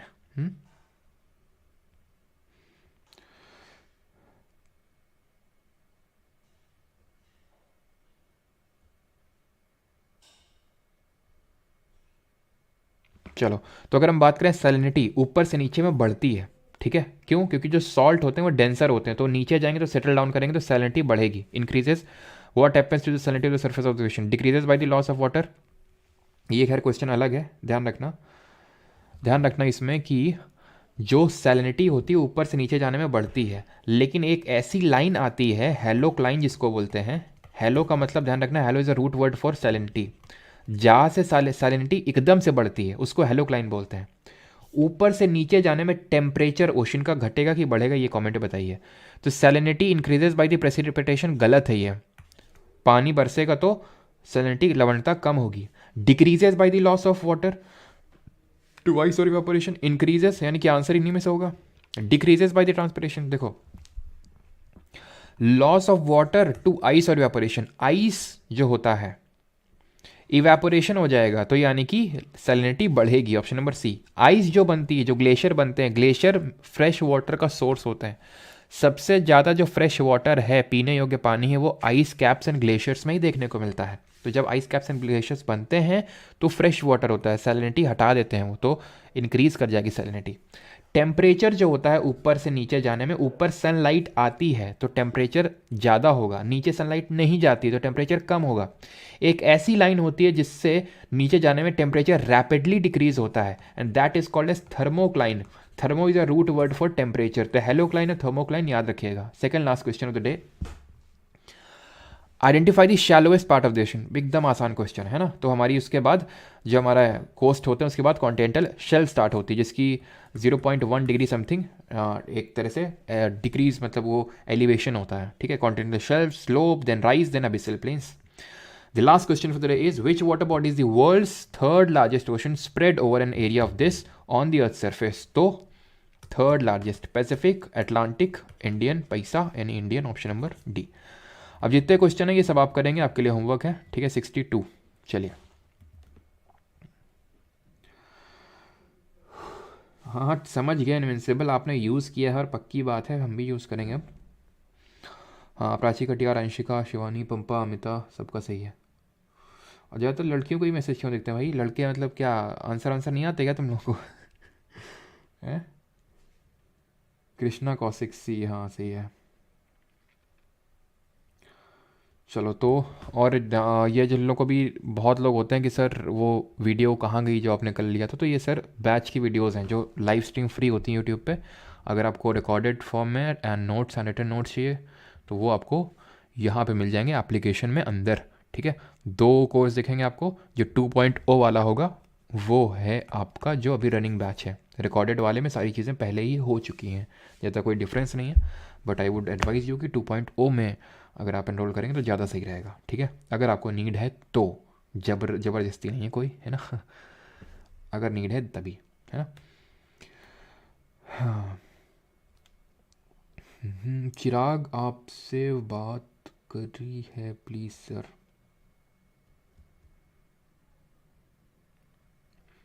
अरे 99 में कैसे दिखा रहा है? 99 में कैसे दिखा सकता है वो? 60 में मंथली है एंड पूरा 6 महीने का वो है आपका, 200 समथिंग है कुछ।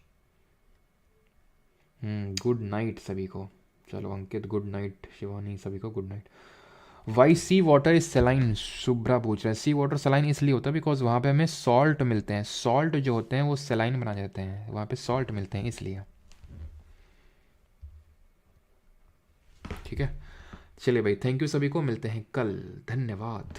कल आप लोग की क्लास होगी, ठीक है, कल क्लास होगी, बिकॉज मंडे को क्लास हुई नहीं थी, इसलिए रख लेते हैं कल, है ना।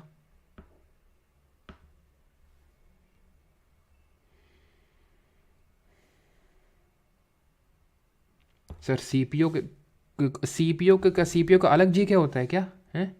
विष्णु सिंह, सीपीयू का अलग जी क्या होता है? सीपी दोबारा हमसे मत पूछना, सीपीयू के लिए अलग ले लें क्या, स्टेनो के लिए अलग ले लें क्या, सीएचएसएल के लिए, अब क्या अलग अलग जी के होती है? यहाँ पे जो मैंने क्वेश्चन करवाया सीएचएसएल का है, सीजीएल का है, ठीक है, सीपीयू का भी बीच में कहीं पे होगा, ठीक है, जेई के भी देखे थे हम लोगों ने, ठीक है।